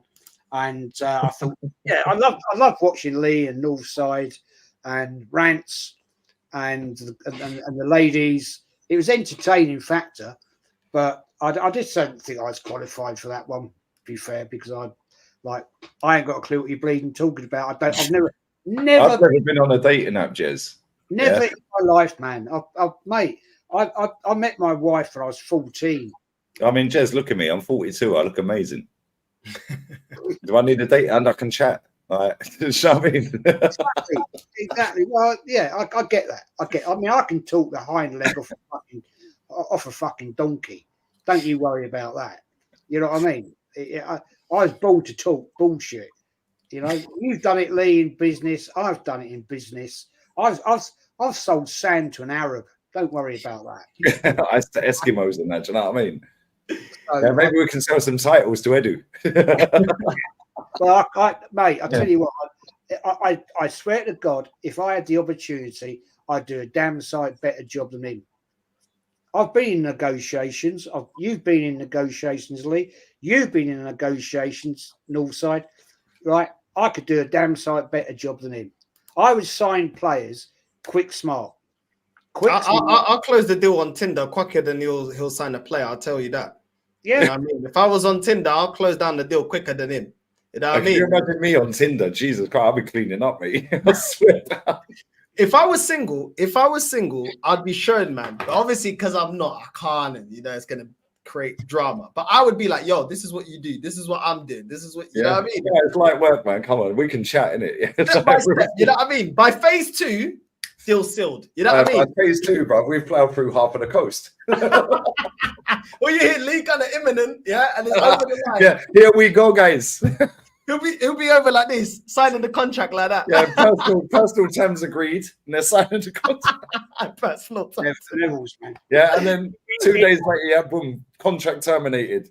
Anyway, yeah, here we go, guys. Lee, what happened to the last one? Now she ain't getting no minutes. Don't worry, mate. Yeah. We messed up with that one. We had to terminate the contract. She was toxic in the dressing room. So Mate, in the dressing room. It was She couldn't enjoyable. control the ball. It was enjoyable to watch with you guys. And, Big up, man. Big up. Here we go. I did sit here thinking at times, oh my days, what are you saying? But anyway, that's the end of that. That's the end of that. Lee, as always, man. I loved it. It's always appreciated letting me on, man. Mate, always a pleasure. By the way, I'm going to throw it out there. I'm not far from 6,000 subs. Come on, get just to 6K, you fuckers. Get in there. It's getting there. Come on. Smash the likes. It's like pulling teeth, as always, but there you go. Never mind. Lee, I know I shouldn't say this, but I'm going to say it anyway. Bollocks. Shout yourself channels, man. Yeah, Lee Gunner, we hit the 100. I need to think of some giveaways because I don't just want to do one. Yeah, it's funny because I actually tried to apply for my plaque today. Yeah, and it said that they need to contact me for more information. I was like, well, more information? They sound like Edu, bro, on negotiations. You know what I mean? Yeah, so yeah, apparently it takes 10 days after you hit the 100. And I worked it out. I hit 100, then didn't, then I hit it, then I didn't, then I did. So I think it's been about 8 days. So they're going to email me in the next couple of days and see what's going on. But yeah, Lee Gunner, Lee Reacts, that's closing in on 30K. I'm going to have a video dropping on both channels as well. Well, at least the Reacts channel tonight. I'm going to see the views on the stream I did earlier with Northside, Flawless, and Said. If the views are still flying, then I'm going to swerve that because it killed that off. But there'll be at least one out on the Reacts channel in the next hour or so. Talking about Man United, funny enough, because they've announced Euro. They wheeled out Rio. They wheeled out Rio Ferdinand on that one. Yeah, on the FaceTime, yeah, like or a video. Yeah. Lenny, get out of here, bro. He's trying to be the Ian Wright of fucking Man United. Like, do me a favor. Yeah, but anyway, yeah, bless up, man. And then tomorrow, midday UK, I'm on with Rents, and then I'm going to a pool party and letting my hair down, mate. I'm going to enjoy some of my summer. Don't blame you, man. You two have been relentless. So, yeah, I actually had somebody say to me, Jez, you're not doing any fucking streaming. I'm unsubscribing. And I went, well, what do you want me to talk about? I'm not going to. What do you want to talk about? What, gardening? You don't really do watch-alongs, do you? So it's like, if there's no transfer news, then there's nothing going on. Right. I did watch-alongs with the Yeti for the Euros things, but it's not my cup of tea. Europe International, you know that. When it comes back, right, next week and into the new season, then I'm going big. I'm going big on that. Going big. I'm not going to sit here and say and bullshit and say I'm going to be doing like you boys do, 3 streams a day. No, I probably won't. Don't do it, man. Like them Copper America games have absolutely ruined my sleep, man. Even now, Yeah, I went to sleep for about 4 hours this afternoon. I did that show with Northside, Flawless, and Said earlier. I was falling asleep on the show. I was like, I watched it. yeah, and then I came off of that, and I was like, right, I'm going back to bed. And then I woke up because the missus was blowing the phone off. She was like, "Can we go for dinner? I haven't seen you properly for weeks." Yeah, I was like, "All right, we'll go for dinner 3 nights in a row." Yeah, you ain't seen me properly for weeks, but 3 nights in a row, we'll go for dinner. Cool. Yeah, and then she's like, "Oh, but tomorrow you're going with your friends to this pool party." I said, "We'll finish work early and come and see us then." Yeah, I said, "And then you can stay at mine. We'll go beach Saturday. Yeah, then Sunday we'll go pool, and then you can fuck off on Sunday night, and I can get back to normality, innit?" I said, "You can leave me alone for a month." She was like, "Oh, okay." I guarantee you now, something happens between now and Sunday, and she don't do the whole weekend. These girls, they like all the all the emotions. Oh, let's watch Netflix together. Fuck Netflix, Hey, bruv. that's a fact, mate. It's a fact because I'm on my own from this morning till next Wednesday, right? Because the wife and the daughter Get on Tinder, Jez. Oh shit, right, yeah, right. That ain't happening. That ain't happening. And so I don't know. I'm gonna do whatever the fuck I want to do. I'm gonna do. Yeah. I might. And it's go nice, Yeah, isn't it? you could take a screenshot of you. Do you remember when Tony Claude did that thumbnail with you and Yeti, and all the women kept calling you a gilf? And I told you, and you went, "What the hell's a gilf?" And so you rang up somebody, and he told you what a gilf was. My daughter. I rang my daughter. Said, "What does this mean?" And she was like, "Take the pic." Anyway, so next week I'm going to be watching Arsenal. I'm going to do whatever the fuck I want to do. I might go up to North London, stay up there for a few days with old buddies, and get. You're free, Jez. You're free. You got a week, mate. Yeah, might get absolutely fucking wrecked and go into London and do whatever I want to do with some old buddies. Kenny, I might give you a call, see if you're about, if you're around, and When are you coming?